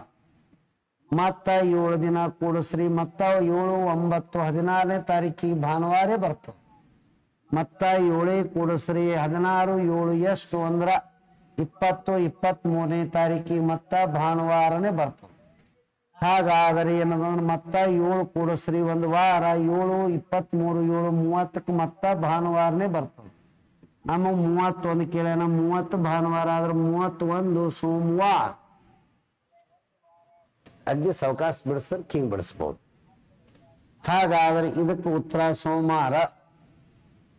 ನೆಕ್ಸ್ಟ್, ರಾಧಿಕಾ ತನ್ನ ಮನೆಯಿಂದ 50 ಮೀಟರ್ ದಕ್ಷಿಣಕ್ಕೆ ಹೊರಟಳು. ಒಂದು ಪ್ಲಸ್ ಚಿಹ್ನೆ ಹಾಕಬೇಕು. 50 ಮೀಟರ್ ದಕ್ಷಿಣಕ್ಕೆ. ಅಲ್ಲಿದಿಂದ ಏನದಂದ್ರ ತನ್ನ ಎಡಕ್ಕೆ ತಿರುಗಿದಳು. ಈ ರೀತಿ ಇದ್ದಕ್ರೆ ಎಡಕ್ಕಂದ್ರೆ ಈ ಕಡೆ ಬರಬೇಕು, ಬಲಕ್ಕಂದ್ರೆ ಈ ಕಡೆ ಬರಬೇಕು. ಹಾಗಾದ್ರೆ 20 ಮೀಟರ್ ನಡೆದಳು. ಎಡಕ್ಕೆ 20 ಮೀಟರ್. ಅಲ್ಲಿದಿಂದ ಏನದಂದ್ರ ನಂತರ ಉತ್ತರಕ್ಕೆ ತಿರುಗಿದಳು 30 ಮೀಟರ್. ಇಲ್ಲಿದಿಂದ ಉತ್ತರಕ್ಕೆ. ಇದು ಒರಿಜಿನಲ್. ನಂತರ ಅವಳು ಇಲ್ಲೇ ನೋಡಿ. ನಂತರ ಅವಳು ಮೊದಲಿನ ಉತ್ತರದ ದಿಕ್ಕಿಗೆ ಅಂದ್ರೆ ಇಲ್ಲಿ ಪ್ಲಸ್ ಇದು ಹಾಕದೇವು ಅಂದ್ರೆ ಇದು ಉತ್ತರಕ್ಕೆ ತಿರುಗಿದಳು. 30 ಮೀಟರ್ ನಡೆದಳು. ಇಷ್ಟೇ ಅರ್ಧ ಬಂದ. ಹಾಗಾದರೆ ಈ ಸ್ಥಳದಿಂದ ಅವಳ ಮನೆ ಯಾವ ದಿಕ್ಕಿನಲ್ಲಿ ಇದೆ? ಇದು ಹೀಗೆ ತೋರಿ. ಈ ಸ್ಥಳ ಅಂದ್ರೆ ಇಲ್ಲೊಂದು ಪ್ಲಸ್ ಚಿಹ್ನೆ ಹಾಕಿ. ಆಗ್ನೇಯ ನೈಋತ್ಯ ವಾಯುವ್ಯಕ್ಕೆ ಹೋದರ ಅವ್ರ ಮನೆ ಸಿಗ್ತಾವ. Option number D. ಇದು ಟಿಕ್ ಹಾಕಿ ಬರಬೇಕು.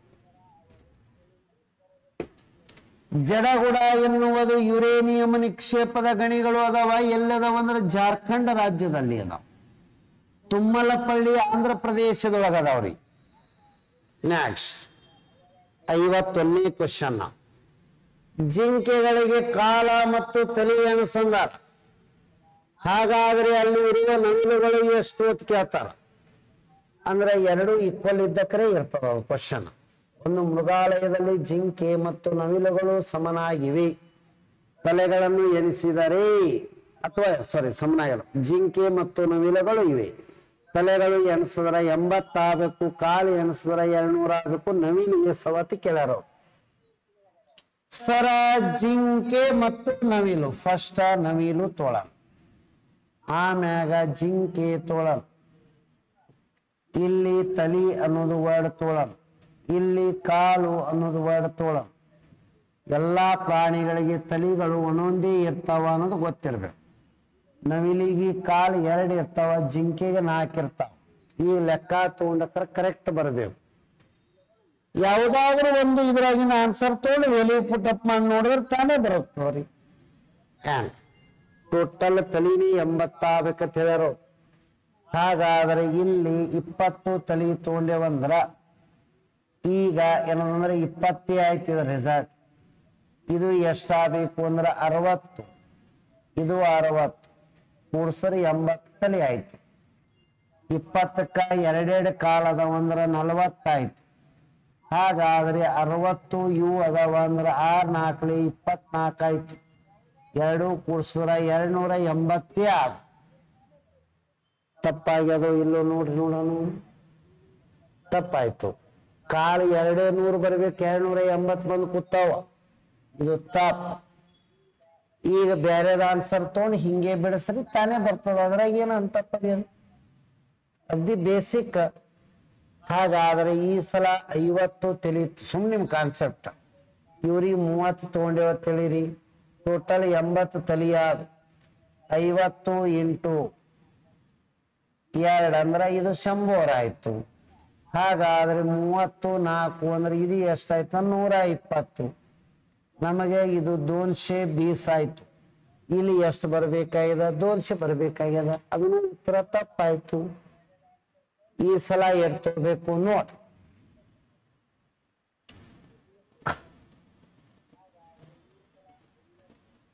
Swimming 60, 20, total 80.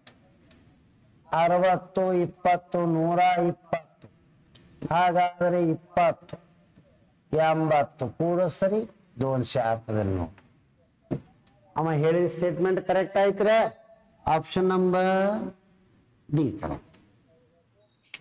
ಇಷ್ಟ ಬರಬೇಕು. Question number 52. ತೆಲಂಗಾಣ ಎಲ್ಲದ? ಕರ್ನಾಟಕದ ಮಗ್ಗಲಕ. ಅರಾವಳಿ ಎಲ್ಲದ? ಗುಜರಾತಿನಿಂದ ರಾಜಸ್ಥಾನ, ಹರಿಯಾಣ, ದೆಹಲಿ ಆ ಕಡೆ. ಇಲ್ಲಿ ತೆಲಂಗಾಣ, ಇದು ಆ ಕಡೆ. ಅದಕ್ಕೆ ಇದು ಅದಕ್ಕೆ ಸಂಬಂಧ ಇಲ್ಲ. ಇದಕ್ಕೆ ಟಿಕ್ ಹಾಕಬಾರ್ದು. Question number 53. ಮಿಗ್ ವಿಮಾನದ ಇಂಜಿನ್ಗಳನ್ನು ಎಲ್ಲಿ ತಯಾರಿಸಲಾಗುತ್ತದೆ? ಒಡಿಸ್ಸಾದ ಕೋರಾಪುಟ್ಟದಲ್ಲಿ. ಎಲ್ಲಿ ತಯಾರು ಮಾಡ್ತಾರೆ? ಒಡಿಸ್ಸಾ ರಾಜ್ಯ ಕೋರಾಪುಟ್. ಇದು ಗೊತ್ತಿಲ್ಲ. ಕೆಳಗಿನವುಗಳಲ್ಲಿ ಯಾವುದು ಖಾರೀಫ್ ಬೆಳೆಗಳು ಬೆಳೆಯುವುದಿಲ್ಲ? ಖಾರೀಫ ಋತುವಿನಲ್ಲಿ ಬೆಳೆಯುವುದಿಲ್ಲ ಅಂತ ಕೇಳ್ಯಾರ ನೋಡಿ. ಅಥವಾ ಬೆಳೆಯುತ್ತಾರೆ. ಈ ಕೆಳಗಿನ ಯಾವುದು ಖಾರೀಫ ಅಂದ್ರೆ ಮುಂಗಾರು ಬೆಳೆಗಳು ಅಲ್ಲ. ಖಾರೀಫ ಅಲ್ಲ ಅಂದ್ರೆ ಇವು ಏನದವ? ರಾಬಿ ಬೆಳೆಗಳು. ರಾಬಿ ಅಂದ್ರೆ ಏನು? ಹಿಂಗಾರು. ಹಿಂಗಾರು ನಮ್ಮ ಹೊಲದಾಗ ಏನ್ ಬೆಳಿತೀವಿ ಅಂದ್ರ ಬಾರ್ಲಿ, ಸಾಸಿವೆ, ಗೋಧಿ, ಇವೆಲ್ಲ ಹಿಂಗಾರು. ಇದು ಹೇಳು ಕರೆಕ್ಟ್ ಆಯ್ತ್ರ? Question number 55. IR ಮತ್ತು ರತ್ನ. ಐ ಅಂದ್ರೆ ಏನು? ಇಂಡಿಯನ್. ಆರ್ ಅಂದ್ರೆ ರೈಸ್, ಇಂಡಿಯನ್ ರೈಸ್. ಇದು ಹೇಳು. ಈ ಕೆಳಗಿನ ಯಾವ ಕೈಗಾರಿಕೆಗಳು ಮುಂಬೈ ಬಂದರಿಗೆ ಹೆಚ್ಚು ಅನುಕೂಲಕರವಾಗಿವೆ? ಭಾರತದ ಹೆಬ್ಬಾಗಿಲು ಮುಂಬೈ. ಅಲ್ಲಿದಿಂದ ಹೈಯೆಸ್ಟ್ ಹತ್ತಿ, ಪೆಟ್ರೋಲಿಯಂ. ಇದಕ್ಕೆ ಬಹಳ ಹೆಲ್ಪ್ ಮಾಡ್ತಾವ. ನೆಕ್ಸ್ಟ್ ಇದನ್ನು ಆಲೋಚನೆ ಮಾಡಿ. ಯಾವ ರಾಜ್ಯಗಳ ಗುಂಪು ವಾಣಿಜ್ಯದ ಉದ್ದೇಶಕ್ಕಾಗಿ ರಬ್ಬರ್ ಬೆಳಿತಾರ ಅಂತ ಕೇಳ್ತಾರ. ರಬ್ಬರ ಕಂಡಪಟ್ಟಿ ಹೀಟ ಉಷ್ಣವಲಯದಲ್ಲಿ ದಕ್ಷಿಣ ಭಾರತದೊಳಗೆ ಹೆಚ್ಚಿಗೆ ಬೆಳೀತದೆ. ಯಾಕಂದ್ರೆ ನಮಗ ಸಮಭಾಜಕ ವೃತ್ತ ನಿಯರ್ ಇರ್ತೀವಿ. ಕೇರಳ ಹೈಯೆಸ್ಟ್, ತಮಿಳುನಾಡು, ಕರ್ನಾಟಕ. ರಬ್ಬರ್ ಆ ಗಿಡದ ಲೆಟೆಕ್ಸ್ ಭಾಗದಿಂದ ಪಡೆಯಲಾಗಿದೆ. ಸ್ವಾಭಾವಿಕವಾಗಿ ರಬ್ಬರ್ ಐಸೋಪ್ರೆನಿಯಾಗಿದೆ. ರಬ್ಬರ್ ತಯಾರಿಸಲು ಗಟ್ಟಿಯಾಗಿಸಲು ಸಲ್ಫರ್ ಅಥವಾ ಎಸ್ ಅಥವಾ ಗಂಧಕ ಬೆರೆಸುತ್ತಾರೆ. ದ್ರವ ರೂಪದ ರಬ್ಬರ್ ಗಟ್ಟಿ ಮಾಡುವ ವಿಧಾನ ವಲ್ಕನೀಕರಣ. ಅದನ್ನು ಕಂಡು ಹಿಡಿದವನು ಚಾರ್ಲಸ್ ಗುಡ್ಡಿಯಾರ್. ಹೈಯೆಸ್ಟ್ ರಬ್ಬರ್ ಬೆಳೆಯುವ ರಾಜ್ಯ ಕೇರಳ. ರಬ್ಬರ್ ಮಂಡಳಿ ಎಲ್ಲದಂದ್ರೆ ಕೇರಳದ ಕೊಟ್ಟಾಯಮದಲ್ಲಿ ಇದೆ. ಕಾಶ್ಮೀರದ ಸಾರಂಗ ಎನ್ನುವ ಪ್ರಾಣಿಗೆ ಇನ್ನೊಂದು ಹೆಸರು ಸ್ಟ್ಯಾಗ್ ಅಂತ. ಸ್ಟ್ಯಾಗ್ ಎಲ್ಲಿ ಕಂಡು ಬರ್ತದೆ ಅಂದ್ರೆ ಕಾಶ್ಮೀರದಲ್ಲಿ ಬರುವುದು ಡಚ್ಗಾಮ್. ಗಿರಿ ಎಲ್ಲಿ ಬರ್ತದ? ಗುಜರಾತ್. ಹಾಗಾದ್ರೆ ಮಧುಮಲೈ ಎಲ್ಲಿ ಬರ್ತದ? ತಮಿಳುನಾಡು. ಕನ್ನಾ ಎಲ್ಲಿ ಬರ್ತದ? ಮಧ್ಯಪ್ರದೇಶ್. ಡಚ್ಗಮ್ ಎಲ್ಲಿ ಬರ್ತದ? ಜಮ್ಮು ಕಾಶ್ಮೀರ್. ಅದಕ್ಕೆ ಇದು ಆನ್ಸರ್ ಡಚ್ಗಮ್ ಹೇಳ್ಬಾರ್ದು. Question number 59. ಭಾರತದಲ್ಲಿ ಅತಿ ಕಡಿಮೆ ಮಳೆ ಬೀಳುವ ಪ್ರದೇಶಗಳಲ್ಲಿ ಯಾವುದದ ಅಂತ ಕೇಳ್ಯಾರ. ಭಾರತದಲ್ಲಿ ಕಡಿಮೆ ಮಳೆ ಬೀಳುವ ಪ್ರದೇಶಗಳಲ್ಲಿ ಒಂದು ಕಾಶ್ಮೀರದ ಲೇಹ. ಈ ಸದ್ಯಕ್ಕೆ ಲಡಾಖದ ಲೇಹ ಅನ್ಬೇಕು. ಪ್ಲಸ್ ಮತ್ತೇನದಂದ್ರ ರಾಜಸ್ಥಾನದ ರೈಲಿ. ಇಲ್ಲೆಲ್ಲ ಬಹಳ ಲೀಸ್ಟ್ ಬೀಳ್ತು. ರಾಜಸ್ಥಾನದ ರೈಲಿ. ಇಲ್ಲಿ ಮರುಭೂಮಿಯದ ಮಳೆ ಆಗಲ್ಲ. ಇದಕ್ಕ ಶೀತ ಮರುಭೂಮಿ ಅಂತಾರ ಲೇಹವನ್ನು. It is called cold desert. ಒಟ್ಟ ಮಳೆನೇ ಬೀಳಲ್ಲ, ಬರೀ ಹಿಮ ಬೀಳ್ತು. ಹೈಯೆಸ್ಟ್ ಮಳೆ ಬೀಳೋದು ಇಲ್ಲದ ನೋಡಿ ಮೇಘಾಲಯ. ಕೊಂಕಣದ ಕರಾವಳಿ ತೀರ ಇಲ್ಲದ ಪಶ್ಚಿಮ ಘಟ್ಟಗಳ ಬದಿಯಲ್ಲಿ. ಕೋರಮಂಡಲ ಕರಾವಳಿ ತೀರ ತಮಿಳುನಾಡಿನಲ್ಲಿ. ಖೈಬರ್ ಕಣಿವೆ ಎಲ್ಲಿದೆ? ಅಫ್ಘಾನಿಸ್ತಾನ್, ಪಾಕಿಸ್ತಾನದ ನಡುಬರ್ಕ. ಭಾರತದ ಮೇಲೆ ಪ್ರತಿಯೊಬ್ಬರು ದಾಳಿ ಮಾಡಕ್ಕೆ ಇದೇ ಕಣಿವೆದಿಂದನೇ ಬಂದ. ಖೈಬರ್ ಕಣಿವೆಯ ಮುಖ್ಯ ದ್ವಾರ ಎಂದರೆ ಪೇಶಾವರ.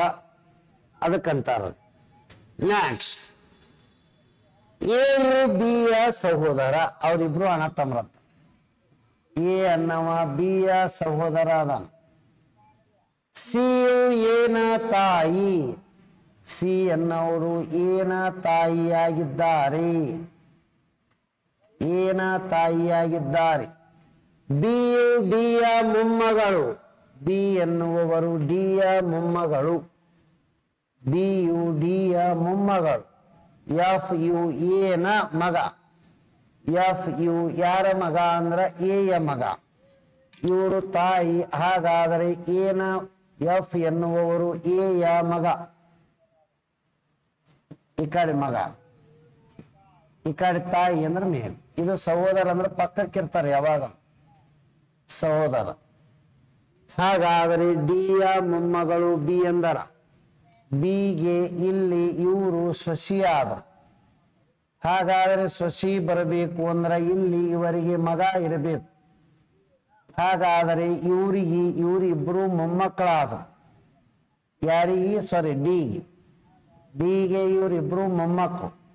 ಇಲ್ಲಿ ನಮಗೆ ಏನು ಕೇಳ್ಯಾರಂದ್ರೆ ಎಫ್ ಡಿಗೆ ಏನು ಸಂಬಂಧ ಅಂತ ಕೇಳ್ತಾರ. ಏನಿಲ್ಲ ರೀ, ಮೊಮ್ಮಗನೇ ರೀ, ಅಷ್ಟೇ ವಾರ್ಡ್. ಹಾಗಾದರೆ ಎಂತ ಮೊಮ್ಮಗ ಅಂದಕ್ರ ಇಲ್ಲಿ ನೋಡಿ ವರ್ಡ್ ಏನದಂದ್ರ, ಇಲ್ಲೆಲ್ಲ ಒಂದು ವರ್ಡ್ ಇತ್ತಲ್ಲ. ಹಾಗಾಗಿ ಇವರಿಗೆ ಇವ ಮರಿ ಮೊಮ್ಮಗ ಆತನ. ಆಕ್ಚುಲಿ ಏನಂದ್ರ ಹಂಗ್ ತಗೊಂಡೇವ ಅಂದ್ರ ಮೊಮ್ಮಗನ ಇವರು ಮಗ, ಮೊಮ್ಮಗ, ಮೊಮ್ಮಗನಿಗೆ ಮಗ ಅಂದ್ರೆ ಮರಿ ಮೊಮ್ಮಗ. ಇಲ್ಲಿ ಎರಡು ಹಂಗೆ ಬಂದಾವ. ಇದಕ್ಕೆ ನೀವು ಆನ್ಸರ್ ಏನ್ ಮಾಡ್ರಿ ಅಂದ್ರೆ ಮರಿ ಮೊಮ್ಮಗ ಅಂದ್ರೆ ಮೊಮ್ಮಗನಿಗೆ ಮರಿ ಅನ್ನಂಗ.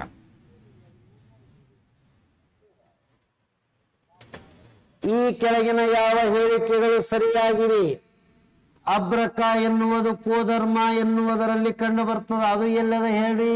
ಜಾರ್ಖಂಡ್, ಜಾರ್ಖಂಡ್ ರಾಜ್ಯದಲ್ಲಿ ಅದ. ಇದಕ್ಕ ಏನದಂದ್ರೆ ಏನ್ ಕರಿಬೇಕಂದ್ರ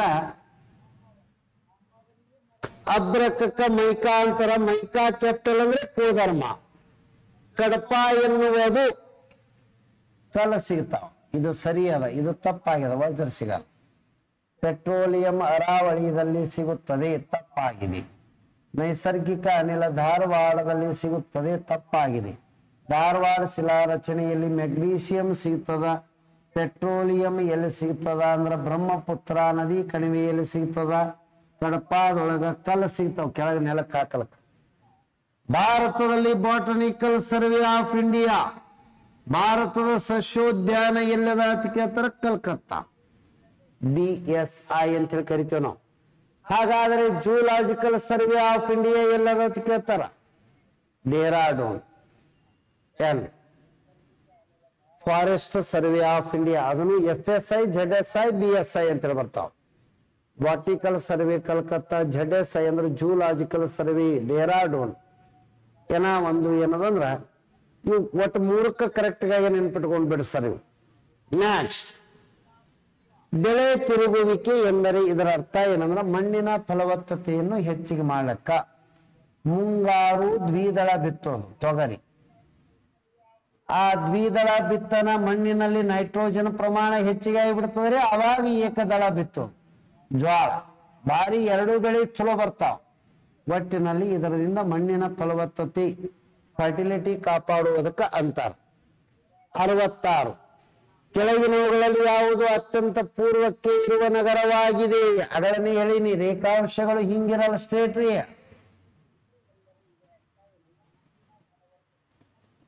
ಹಿಂಗಿರ್ತಾವ. ಕರೆಕ್ಟ್ ಮ್ಯಾಪ್ ಕಲ್ಪನೆ ಮಾಡ್ಕೊರಿ, ತಾನೇ ಬರ್ತದೆ. ಚೆನ್ನೈ ಎಲ್ಲಿ ಬರ್ತದೆ ಇಂಡಿಯಾದಾಗ? ಹಿಂಗೆಲ್ಲ ಕರೆಕ್ಟ್ ಮ್ಯಾಪ್ ಮಾಡೋದು ಹಾಕದ್ರಂದ್ರ ನಾ ಇಲ್ಲಿ ಇದ್ರ ಬಗ್ಗೆ ಬರೀಲ್ರಿ, ಇದು ಹಿಂಗ್ ತಗೊಂಡ್ರಿ ಅಂದ್ರ, ಅಥವಾ ಈ ಆಕಾರದಲ್ಲಿ ನೀವು ಆಮೇಲೆ ಮ್ಯಾಪ್ ನೋಡ್ಕೊರಿ ಸರ್. ಒಂದನೇದ್ದು ಜಬಲ್ಪುರ್ ಬರ್ತದ. ಜಬಲ್ಪುರ್ ಎಲ್ಲದ ಅಂದ್ರ ಮಧ್ಯಪ್ರದೇಶ್. ಇದು ಆದ ಬಳಿಕ ಯಾವ್ದು ಬರ್ತದ ಅಂದ್ರ ಹೈದರಾಬಾದ್ ಬರ್ತದ. ಹೈದರಾಬಾದ್ ಎರಡನೇದು. ಹೈದರಾಬಾದ್ ಆಗನ ಚೆನ್ನೈ ಬರ್ತದ. ಚೆನ್ನೈ ಆಗನ ಲಕ್ನೋ ಬರ್ತದೆ ರೇಖಾಂಶಿಕವಾಗಿ. ಹಾಗಾದರೆ ಇದಕ್ಕ ಸರಿಯಾದ ಉತ್ತರ ಪೂರ್ವಕ್ಕೆ ಇರುವುದು ಲಕ್ನೋ. ಮ್ಯಾಪ್ ನೋಡಿರ್ಬೇಕು ಸರ್ ತಾವು ಮ್ಯಾಪ್ ನೋಡಿದ್ರಿ ಅಂದ್ರೆ ಜಲ್ದಿ ಆನ್ಸರ್ ಮಾಡಬಹುದು.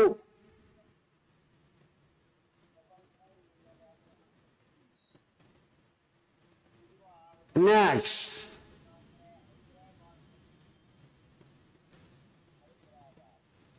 ರಾಜಸ್ಥಾನದಲ್ಲಿ ಏಕೆ ಮಳೆ ಕಡಿಮೆ ಬೀಳುತ್ತದೆ? ಅಲ್ಲಿ ಗಾಳಿಯು ತಂಪಾಗಿಸಲು ಅಗತ್ಯವಾದಂತ ಯಾವುದೇ ರಚನೆ ಇಲ್ಲ, ಮೋಡಗಳೇ ತಯಾರಾಗಲ್ಲ. ಹಾಗಾಗಿ ಆಪ್ಷನ್ ನಂಬರ್ ಡಿ ಕರೆಕ್ಟ್ ಹಾಕ್ರಿ. ನೆಕ್ಸ್ಟ್, ಯಾವ ಭಾರತೀಯ ರಾಜ್ಯವು ಯುರೋಪಿಯನ್ ರಾಷ್ಟ್ರ ಪೋಲೆಂಡ್ನಷ್ಟೇ ದೊಡ್ಡದಾಗಿದೆ? ಭಾರತದ ಯಾವ ರಾಜ್ಯ ಪೋಲೆಂಡ್ ದಟ್ಟದ ಅಂತ ಕೇಳ. ಯುರೋಪದಲ್ಲಿರುವ ಪೋಲೆಂಡ್ ದೇಶ ಭಾರತದಲ್ಲಿರುವ ಈ ಕೆಳಗಿನ ಯಾವ ರಾಜ್ಯಕ್ಕೆ ಸಮನಾಗುತ್ತದೆ? ಮಧ್ಯಪ್ರದೇಶನೇ ನಮ್ಮದೇ ದ್ವಾರದ ದಿನ, ಅವ್ರ ಸಾಣವರು. ಮಧ್ಯಪ್ರದೇಶದ ಪ್ರಮುಖ ನೃತ್ಯ ಯಾವುದು ಅಂದ್ರೆ ಮಲ್ಲಕಂಬ. ಮಲ್ಲಕಂಬ ಕಂಬ ಇರೋದ್ರ ಹಿಂಗ.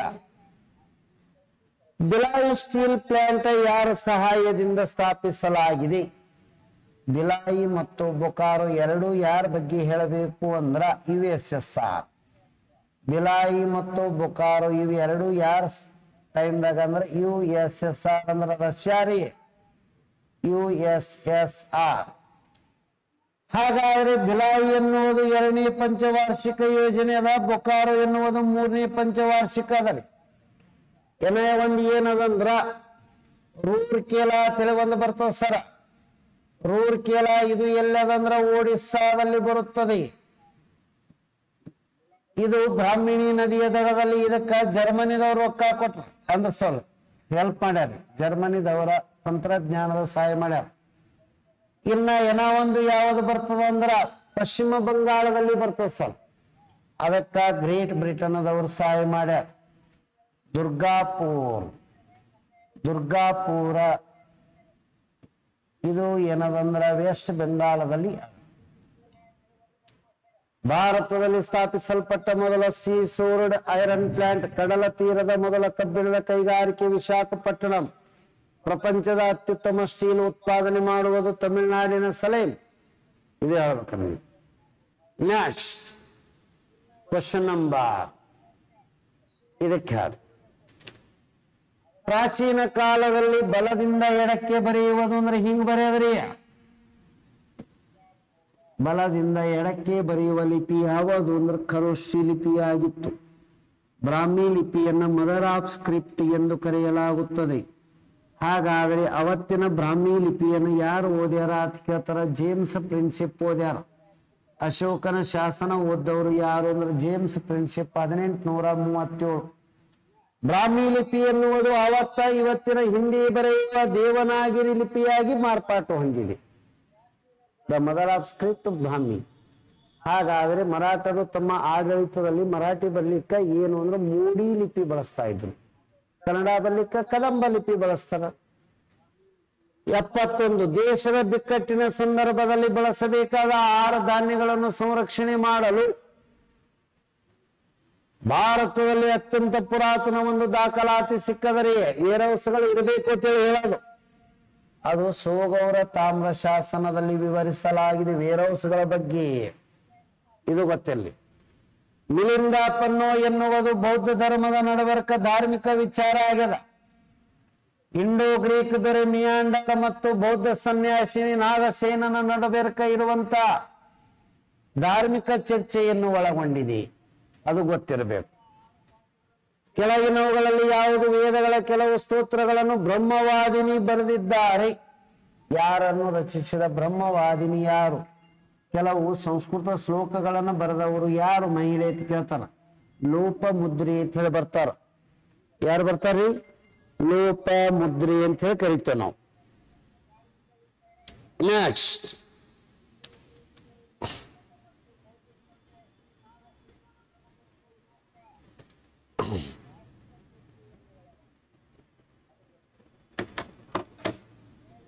ಕ್ವಶನ್. ಸಿಂಧೂ ನದಿ ನಾಗರಿಕತೆಯಲ್ಲಿ ಯಾವ್ಯಾವ ಪ್ರಾಣಿಗಳ ಸಮೂಹ ಸಾಕ್ತಿದ್ರು? ಎಮ್ಮಿ, ಕುರಿ, ನಾಯಿ, ಹಂದಿನೂ ಸಾಕ್ತಿದ್ರು. 74C. Question number 75. ಯಾವ ರಾಜ ಗುಪ್ತ ದೊರೆ ಹೂಣರನ್ನು ವಿರುದ್ಧವಾಗಿ ಎದುರಿಸಿದನು? ಗುಪ್ತರ ಆಳ್ವಿಕೆ ಕೊನೆಗೊಳಿಸಿದವರು ಹೂಣರು. ಹೂಣರನ್ನು ಎದುರಿಸಿದ ರಾಜ ಯಾರು ಅಂತ ಕೇಳ್ತಾರ? ಸ್ಕಂದ ಗುಪ್ತ. ಇವನಿಗೆ ಹೇಳ್ಬೇಕು ನಾವು, ಸ್ಕಂದ ಗುಪ್ತ. ಅಕ್ಬರನು ಇದರಲ್ಲಿ ಏನನ್ನು ಕಟ್ಸ್ಯಾನ ಅಂತ ಕೇಳ್ಯಾರ. ಕೆಂಪು ಕೋಟೆ ಶಹಜಹಾನ್ ಕಟ್ಸ್ಯಾನ. ಹಾಗಾದ್ರೆ ಆಗ್ರಾ ಕೋಟೆ ಅಕ್ಬರ್ ಕಟ್ಸ್ಯಾನ. ವಿಶ್ವ ಪರಂಪರಾ ಪಟ್ಟಿಗೆ ಸೇರಿದೆ. 1919 ಭಾರತ ಸರ್ಕಾರದ ಪ್ರಮುಖ ಲಕ್ಷಣ ಏನಾಗಿತ್ತು ಅಂತ ಕೇಳ್ತಾರ. ಇದಕ್ಕ ಡಯಾರ್ಕಿ ಅಂತೇಳಿ ಕರಿತೇವೆ ನಾವು. ಡಯಾರ್ಕಿ ಅಂದ್ರೆ ಏನು ಅಂದ್ರ ಪ್ರಾಂತ್ಯಗಳಲ್ಲಿ ದ್ವಿಸದನದ ಶಾಸಕಾಂಗ ಡಯಾರ್ಕಿ ಎನ್ನುವ ಪದ್ಧತಿಯನ್ನು ಇದರ ವಿಶೇಷವಾಗಿದೆ. ಇದು ಹೇಳ್ಬೇಕು ನಾವು. 78 ಕೆಳಗಿನವುಗಳಲ್ಲಿ ಯಾವ ಅಂಶ ಬ್ರಿಟಿಷರ ಮೇಲೆ ಭಾರತೀಯರಿಗೆ ಅಧಿಕಾರವನ್ನು ವರ್ಗಾಯಿಸಲು ಪ್ರಭಾವ ಬೀರಿತು? ಬ್ರಿಟಿಷರ್ ನಮ್ಗೆ ಯಾಕೆ ಸ್ವಾತಂತ್ರ್ಯ ಕೊಟ್ಟರು ಅಂತ ಕೇಳ್ತಾರ. 2ನೇ ಮಹಾಯುದ್ಧದಲ್ಲಿ ಬ್ರಿಟನ್ ದೇಶ ಗೆದ್ದು ಆರ್ಥಿಕವಾಗಿ ಸೋತ್ ಸುಣ್ಣಾಗಿತ್ತು. ಆರ್ಥಿಕವಾಗಿ ರಾಜಕೀಯವಾಗಿ ದುರ್ಬಲಗೊಂಡಿತ್ತು. ನೆಮ್ಮದಿ ಬೇಕಾಗಿತ್ತು ಅವ್ರಿಗೆ. ಪಟಕನೆ ನಮಗೆ ಸ್ವಾತಂತ್ರ್ಯ ಕೊಟ್ಟು ಹೋಗ್ಬಿಟ್ಟು. ಇದೇ ಹೇಳ್ತೇವೆ. ವಂದೇ ಮಾತರಂ ಚಳವಳಿ ಈ ಸಂದರ್ಭದಲ್ಲಿ ನಡೆದಿದೆ. ಯಾವ ಚಳವಳಿಯ ಸಂದರ್ಭದಲ್ಲಿ ವಂದೇ ಮಾತರಂ ಗೀತೆಗಳನ್ನು ಘೋಷಿಸಲಾಯಿತು ಅಂದ್ರೆ ಹೆಚ್ಚು ಪ್ರಚಾರಗೊಂಡಿತ್ತು ಅಂತ ಕೇಳ್ಯಾರ. ವಂದೇ ಮಾತರಂ ಗೀತೆ ಎನ್ನುವುದನ್ನು ಈ ಚಳವಳಿಯಲ್ಲಿ ಹೆಚ್ಚು ಏನಾದರೂ ಪ್ರಚಾರಗೊಳಿಸಲಾಯಿತು. 1905 ಬಂಗಾಳ ವಿಭಜನೆಯ ಸಂದರ್ಭದಲ್ಲಿ. ಹಾಗಾದ್ರೆ 1905 ಅಕ್ಟೋಬರ್ 16ಕ್ಕೆ ಬಂಗಾಳ ವಿಭಜನೆ ಜಾರಿಗೆ ಬಂತು. 15ಕ್ಕ ವಿಭಜನೆ ಮಾಡ್ಯಾರ, 16ಕ್ಕ ಚಾಲು. ಬಂಗಾಳ ವಿಭಜನೆಯನ್ನು ವಿರೋಧಿಸಿ ಚಂದ್ರ ಅವಾಗ ಲಾರ್ಡ್ ಕರ್ಜನ್ ಇರ್ತಾನೆ. ಹಿಂದೂ ಮುಸ್ಲಿಮ್ಸರಿಗೆ ರಕ್ಷಾ ಬಂಧನ ಆಚರಿಸಲು ಕರೆ ಕೊಟ್ಟವರು ಯಾರು? ರವೀಂದ್ರನಾಥ್ ಟ್ಯಾಗೋರ್. ಇದು ಬಹಳ ಇಂಪಾರ್ಟೆಂಟ್. ನೀವು ಭಾರತೀಯರು ಎಂದು ಹೆಮ್ಮೆ ಪಡೆಯಿರಿ. ಹೆಮ್ಮೆಯಿಂದ ಹೇಳ್ಕೊರಿ. ನಾನು ಭಾರತೀಯ ಎಂದು ಹೆಮ್ಮೆಯಿಂದ ಹೇಳಿಕೊಳ್ಳುತ್ತೇನೆ. ಪ್ರತಿಯೊಬ್ಬ ಭಾರತೀಯನು ನನ್ನ ಸಹೋದರ. ಹಾಗಾದರೆ ಈ ಮಾತನ್ನು ಯಾರು ಹೇಳ್ಯಾರ ಅಂತ ಕೇಳ್ತಾರ. ಸ್ವಾಮಿ ವಿವೇಕಾನಂದರು ಹೇಳುತ್ತಾರೆ. ಏನೋ ಒಂದು ಕ್ವಶನ್ ಹೇಳ್ಯಾರ. ಭಾರತ ಒಕ್ಕಟ್ಟಿನಿಂದ ಜೀವಿಸಿದರೆ ಇಡೀ ಜಗತ್ತನ್ನೇ ಗೆಲ್ಲಬಲ್ಲರು. ಆದರೆ ಭಾರತ ಎಂದಿಗೂ ಒಕ್ಕಟ್ಟಿನಿಂದ ಜೀವಿಸುವ ಮನೋಪ್ರವೃತ್ತಿ ಹೊಂದಿಲ್ಲ. ನಾವು ಇಡೀ ಅಖಂಡ ಹಿಂದೂಸ್ತಾನದಲ್ಲಿರುವ ಸರ್ವ ಸಮನ್ವಯ ನೀತಿಯವರು ಅಖಂಡ ಭಾರತದಲ್ಲಿ ಎಲ್ಲರೂ ಒಂದೇ ವಿಚಾರಧಾರೆಯಿಂದ ಒಕ್ಕಟ್ಟಿನಿಂದ ಇದ್ದೇವೆ ಅಂದ್ರೆ ಇಡೀ ಜಗತ್ತು ಗೆಲ್ತೇವೆ ಅಂತ ಹೇಳ್ಯಾರ ವಿವೇಕಾನಂದರು. ಆದ್ರೆ ಅವರೇ ಹೇಳ್ಯಾರ ಮತ್ತ ಇವರು ಒಕ್ಕಟ್ಟಿನಿಂದ ಇರಲ್ಲ ಬಿಡತ್ತ.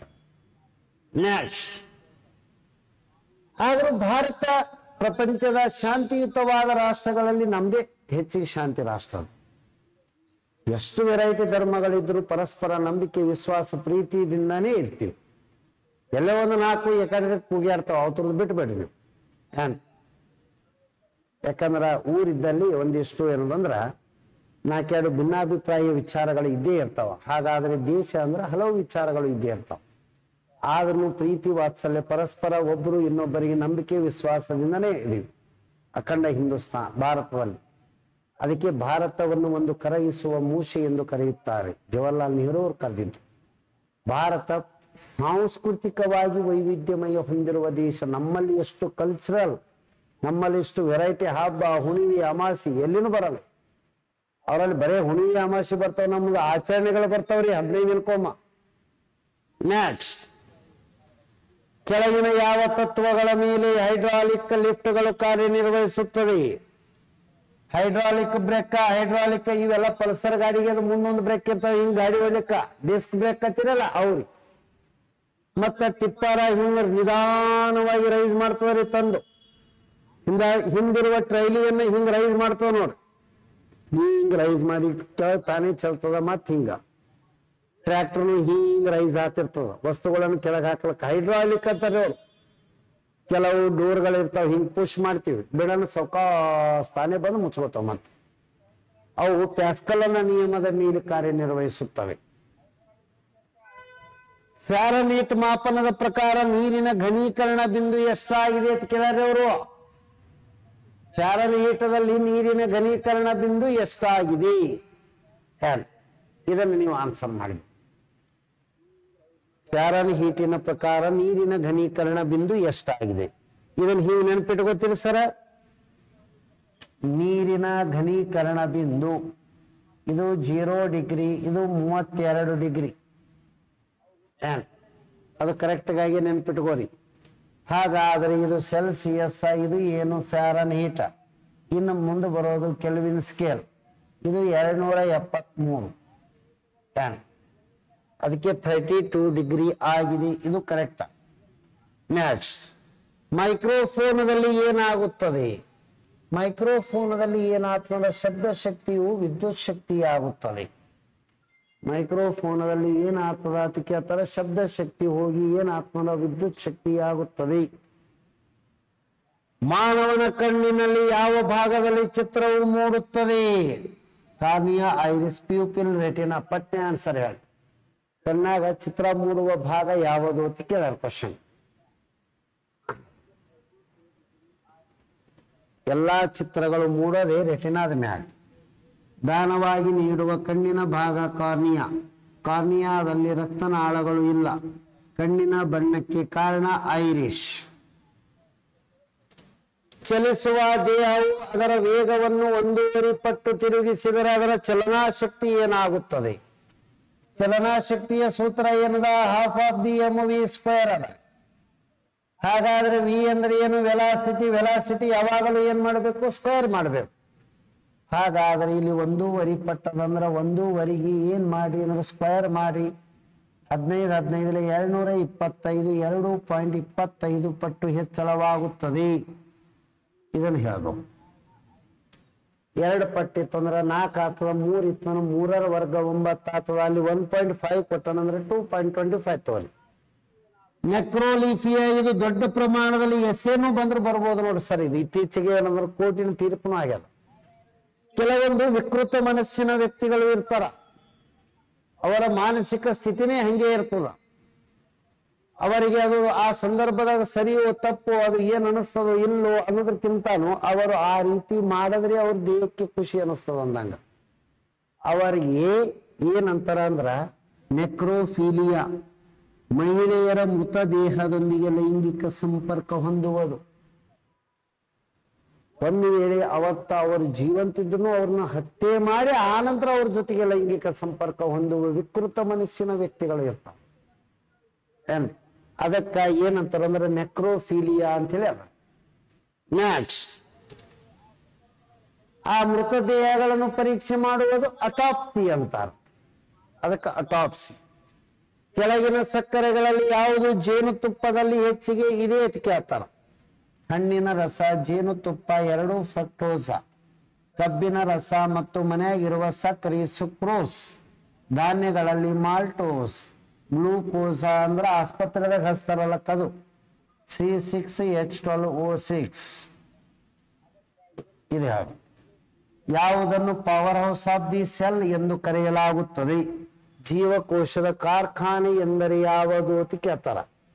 ಜೀವಕೋಶದ ಉಸಿರಾಟ ಎಲ್ಲಿ ನಡೀತದ? ಮೈಟೋಕಾಂಡ್ರಿಯಾ. ಮೈಟೋಕಾಂಡ್ರಿಯಾದ ಉಸಿರಾಟ ನಡೀತು ಅಂದ್ರೆ ಏನಾಗ್ತದ? ಶಕ್ತಿ ತಯಾರಾಗ್ತದೆ. ಶಕ್ತಿ ಯಾವ ರೂಪದಲ್ಲಿ ಇರ್ತದೆ? ATP, adenosine triphosphate. ಅದಕ್ಕೆ ಇದು ಕಂಡು ಮೈಟೋಕಾಂಡ್ರಿಯಾ.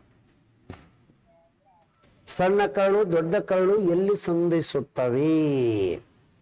ಆ ಜಾಗಕ್ಕ ಏನಂತಾರ? Small intestine, large intestine. ಎರಡು ಎಲ್ಲಿ ಸಂಧಿಸ್ತಾವ ಅಂತ ಕೇಳ. ದೊಡ್ಡ ಕರಳಿಗಂತೂ ಅಪೆಂಡಿಕ್ಸ್ ಅಂಟುಕೊಂಡಿರ್ತದೆ. ಹಾಗಾದರೆ ಸಣ್ಣ ಕರಳು ದೊಡ್ಡ ಕರಳು ಸಂಧಿಸುವ ಭಾಗಕ್ಕೆ ಏನೆಂದು ಕರೆಯಲಾಗುತ್ತದೆ? ಆನ್ಸರ್ ಮಾಡಿ ಪಟ್ನೆ ನೋಡನ್ಸರ. ಸಣ್ಣ ಕರಳಿನ 3 ಭಾಗಗಳು ಮೊದಲು ಇದು ಗೊತ್ತಿರಬೇಕು. ಡಿಯೋಡೆನಮ್, ಜೆಜನಮ್, ಈಲಿಯಂ. ಅದರ ಉದ್ದವಾದದ್ದು ಈಲಿಯಮ್ಮ. ಇಲ್ಲೆಲ್ಲ ಬರೀ ಡೈಜೆಷನ್ ನಡೀತದ. ದೊಡ್ಡ ಕರಳಿಗೆ 3 ಭಾಗಗಳು ಗೊತ್ತಿರಬೇಕು. ಹಾಗಾದರೆ 1ನೇದ್ದು ಸೀಕಮ್ಮ, 2ನೇದ್ದು ಕೋಲನ್ನ, 3ನೇದ್ದು ರೆಕ್ಟಮ್ಮ, 4ನೇದ್ದು ಏನಾಸ್. ಏನಾಸ್ ಅಂದ್ರೆ ಅದ್ರ ಬಿಟ್ಟೇ ಇದ್ರು ಸುಮ್ಮ ಅದಕ್ಕ. ಹಾಗಾದರೆ ಇದು ಈ ಕಡೆ ಲಾಸ್ಟ್ ಪಾರ್ಟ, ಇದು ಇಲ್ಲಿ ಫಸ್ಟ್ ಪಾರ್ಟ. ಇಲ್ಲಿ 2 ಅಂದಕ್ರ ಏನಿರ್ತದ? ಸೀಕಮ್. ಇದೇ ಹೇಳೋದು. 2023ರಲ್ಲಿ ಭೌತಶಾಸ್ತ್ರದಲ್ಲಿ ನೊಬೆಲ್ ಪ್ರಶಸ್ತಿ ಕೊಟ್ರಲ್ಲ, ಎದರ ಸಲುವಾಗಿ ಕೊಟ್ಟಾರ ಅಂತ ಕೇಳ್ತಾರ ಸರ್. ಯಾವ ಕ್ಷೇತ್ರದಲ್ಲಿ ಸಾಧನೆ ಮಾಡ್ಯಾರ ಅಂತ ಕೇಳ್ತಾರ. ಬೆಳಕಿನ ಹೊಳಪಿನಲ್ಲಿ ಕಂಡು ಬರುವ ಇಲೆಕ್ಟ್ರಾನ್ಗಳನ್ನು ಪತ್ತೆ ಹಚ್ಚಿದ್ದಕ್ಕಾಗಿ ಕೊಟ್ಟಾರಿ. ಎಲೆಕ್ಟ್ರಾನ್ ಸಂಶೋಧನೆ. 2023ರಲ್ಲಿ ಬೂಕರ್ ಪ್ರಶಸ್ತಿ ಪಡೆದವರು ಪಾಲ್ ಲಿಂಚ್. ಯಾವ ದೇಶದವಳು? ಐರ್ಲೆಂಡ್. ಇದು ಗೊತ್ತಿರಬೇಕು. ಇತ್ತೀಚೆಗೆ ಆಪರೇಷನ್ ಶೇಷ ಅಂತೇಳಿ ಕರೀತಾರ. ಕೇಂದ್ರ ಸರ್ಕಾರ ಹೇಳದಿದು. ಆಪರೇಷನ್ ಶೇಷ ಎನ್ನುವುದು ಇದಕ್ಕೆ ಸಂಬಂಧಿಸಿದೆ ಅಂತ ಕೇಳ್ತಾರ. ಹಾಗಾದರೆ ಮರಗಳ ವ್ಯಾಪಾರವನ್ನು ತಡೆ ಹಿಡಿಯುವುದು ಅಂದ್ರೆ ಮರ ಕಡಿಲಾರ್ದಂಗೆ ನೋಡ್ಕೊಳ್ಳೋದಕ್ಕೆ ಆಪರೇಷನ್ ಶೇಷ. ಯಾವ ರಾಜ್ಯ ಇತ್ತೀಚೆಗೆ ಯುವಕರಿಗಾಗಿ ಕೃತಿಕ ಆರ್ಟಿಫಿಷಿಯಲ್ ಇಂಟೆಲಿಜೆನ್ಸಿ ಚಾಲೂ ಮಾಡ್ಯದ ಅಂತ ಕೇಳ್ಯಾರ. ಒಡಿಸ್ಸಾ ರಾಜ್ಯದೊಳಗೆ ಚಾಲೂ ಆಯ್ತು. ಎಸ್ಸೇಕ ಇದನ್ನು ಒಂದು ಟಾಪಿಕ್ ಅದ, ಬಟ್ ಇದು ಏನೋ ನ್ಯೂಸ್ನ ಜಾಸ್ತಿ ಇಲ್ಲ. ನಿಮ್ಮ ತಾಯಿ ನಿಮ್ಮ ತಂದೆಗಿಂತ 4 ವರ್ಷ ಚಿಕ್ಕವರು ಏನ್ರಿ? ನಿಮ್ಮ ತಂದೆ ನಿನಗಿಂತ 6 ಪಟ್ಟು ದೊಡ್ಡವರು. ನೀವು 6 ವರ್ಷ ವಯಸ್ಸಿನವರು ಆಗಿದ್ದೀರಿ. ಫಸ್ಟ್ ನೀವು ವಯಸ್ಸು ಎಷ್ಟಾಗಿದೆ ಈಗ? ಇದು 6 ವರ್ಷ. ಅಪ್ಪ ಎಸ್ ಪಟ್ಟು ದೊಡ್ಡವದನ 6 ಪಟ್ಟ ಅಂದ್ರೆ ಇದಕ್ಕೆ 6ರಲ್ಲಿ ಗುಣಾಕಾರ ಮಾಡಿದ್ರೆ 6 ಎಷ್ಟು? 36 ವರ್ಷ ತಂದೆಗೆ ಅದಾವ. ತಂದೆಗಿಂತ ತಾಯಿ 4 ವರ್ಷ ಸಣ್ಣವ್ರು ಅದಾರಂದ್ರ 4 ವರ್ಷ ಮೈನಸ್ ಮಾಡಿ 32 ತಾಯಿಗಾಯ್ತು. ಹಾಗಾದ್ರೆ ತಾಯಿಯ ವಯಸ್ಸು ಎಷ್ಟು ಅಂತ ಕೇಳ್ತಾರ? 32 ವರ್ಷ. ಬೈಲೆಕ್ಕ ಅಗ್ದಿ ಸೂತ್ರ ಹಾಕಿದ್ರೆ ಬರೋದು ಇಂಥವೇ ಬೈಲೆಕ್ಕೆ ಇರ್ತವೆ ಎಲ್ಲ. ಪರಿಸರ ಶಾಸ್ತ್ರವು ಶಾಶ್ವತ ಆರ್ಥಿಕತೆ. ಪರಿಸರ ಎನ್ನುವುದು ಒಂದು ದೇಶದ ಶಾಶ್ವತ ಆರ್ಥಿಕತೆ. ಇದು ಚಿಪ್ಪೋ ಚಳವಳಿಯ ಘೋಷಣೆಯಾಗಿತ್ತು. EVS question. ಅದರ ನೇತೃತ್ವ ಯಾರು ವಹಿಸಿಕೊಂಡಿದ್ರು ಅಂತ ಕೇಳ್ತಾರೆ. ಚಿಪ್ಕೋ ಅಂದ್ರೆ ಹಿಂದಿ ಉತ್ತರಾಖಂಡದಲ್ಲಿ ನಡೀತದು, ಚಮೋಲಿ ಹಳ್ಳಿದೊಳಗ. ಸುಂದರ್ಲಾಲ್ ಬಹುಗುಣ ಮತ್ತು ಚಾಂಡಿ ಪ್ರಸಾದ್ ಭಟ್ಟ. ಅಪ್ಪಿಕೋ ಅಂದ್ರೆ ಕನ್ನಡದಾಗ ಹಿಂಗ ಗಿಡಕ್ಕೆ ಹೋಗಿ ಅಪ್ಪಿಕೊಳ್ಳೋದು, ಕನ್ನಡ ಭಾಷೆ. ಇದು ಪಾಂಡುರಂಗ ಹೆಗಡೆ ಇಲ್ಲಿ ಉತ್ತರ ಕನ್ನಡದಾಗ ಚಾಲೂ ಮಾಡ್ಯಾರ. ಏನ್ರಿ? ಪಾಂಡುರಂಗ ಹೆಗಡೆ ಅಂತ ಹೇಳಿ. ನೆಕ್ಸ್ಟ್, ನರ್ಮದಾ ಬಚಾವು ಆಂದೋಲನ ಮೇಧಾ ಪಾಟ್ಕರ್ ಚಾಲೂ ಮಾಡಿದ್ದು. ರಾಷ್ಟ್ರೀಯ ಜೀವ ವೈವಿಧ್ಯತಾ ಪ್ರಾಧಿಕಾರ ನ್ಯಾಷನಲ್ ಬಯೋಡೈವರ್ಸಿಟಿ ಅಥಾರಿಟಿಯ ಕೇಂದ್ರ ಕಚೇರಿಯಲ್ಲಿದೆ. ಇದನ್ನ ಅಬ್ಸರ್ವ್ ಮಾಡಿ ಹೇಳ್ರಿ. ನಾನು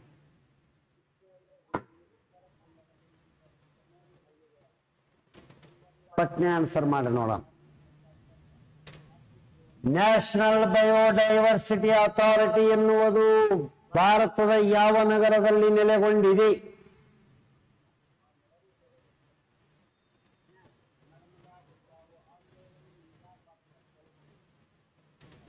ಬರ್ಲಿ ಪಟ್ನೆ ಆನ್ಸರ್.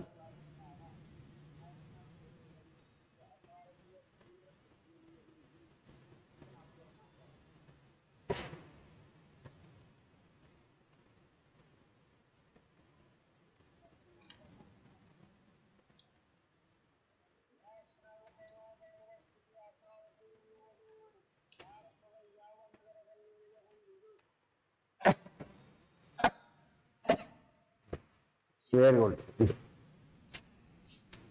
ಚೆನ್ನೈ, ತಮಿಳುನಾಡು. ನೆಕ್ಸ್ಟ್, ಭಾರತದ ಅತಿ ದೊಡ್ಡದಾದ ಹೆಲಿಕಾಪ್ಟರ್ ಉತ್ಪಾದನಾ ಸೌಲಭ್ಯವೊಂದನ್ನು ನಮ್ಮ ರಾಜ್ಯದಲ್ಲಿ ಉದ್ಘಾಟನೆಯಾಗ್ಯದ. ಅಲ್ಲಿ ತಿರುಗಿ ಹೆಲಿಕಾಪ್ಟರ್ಗಳು ತಯಾರಾದವು. ಎಲ್ಲಿ ಅಂದ್ರೆ ತುಮಕೂರು. ವಿನ್ ಬ್ಯಾಕ್ಸ್ 23 ಅಂದ್ರೆ ವಿನ್ ಬ್ಯಾಕ್ಸ್ ಎನ್ನುವುದು ಇದು ಒಂದು ಸಮರಾಭ್ಯಾಸ ಆಗ್ಯದ.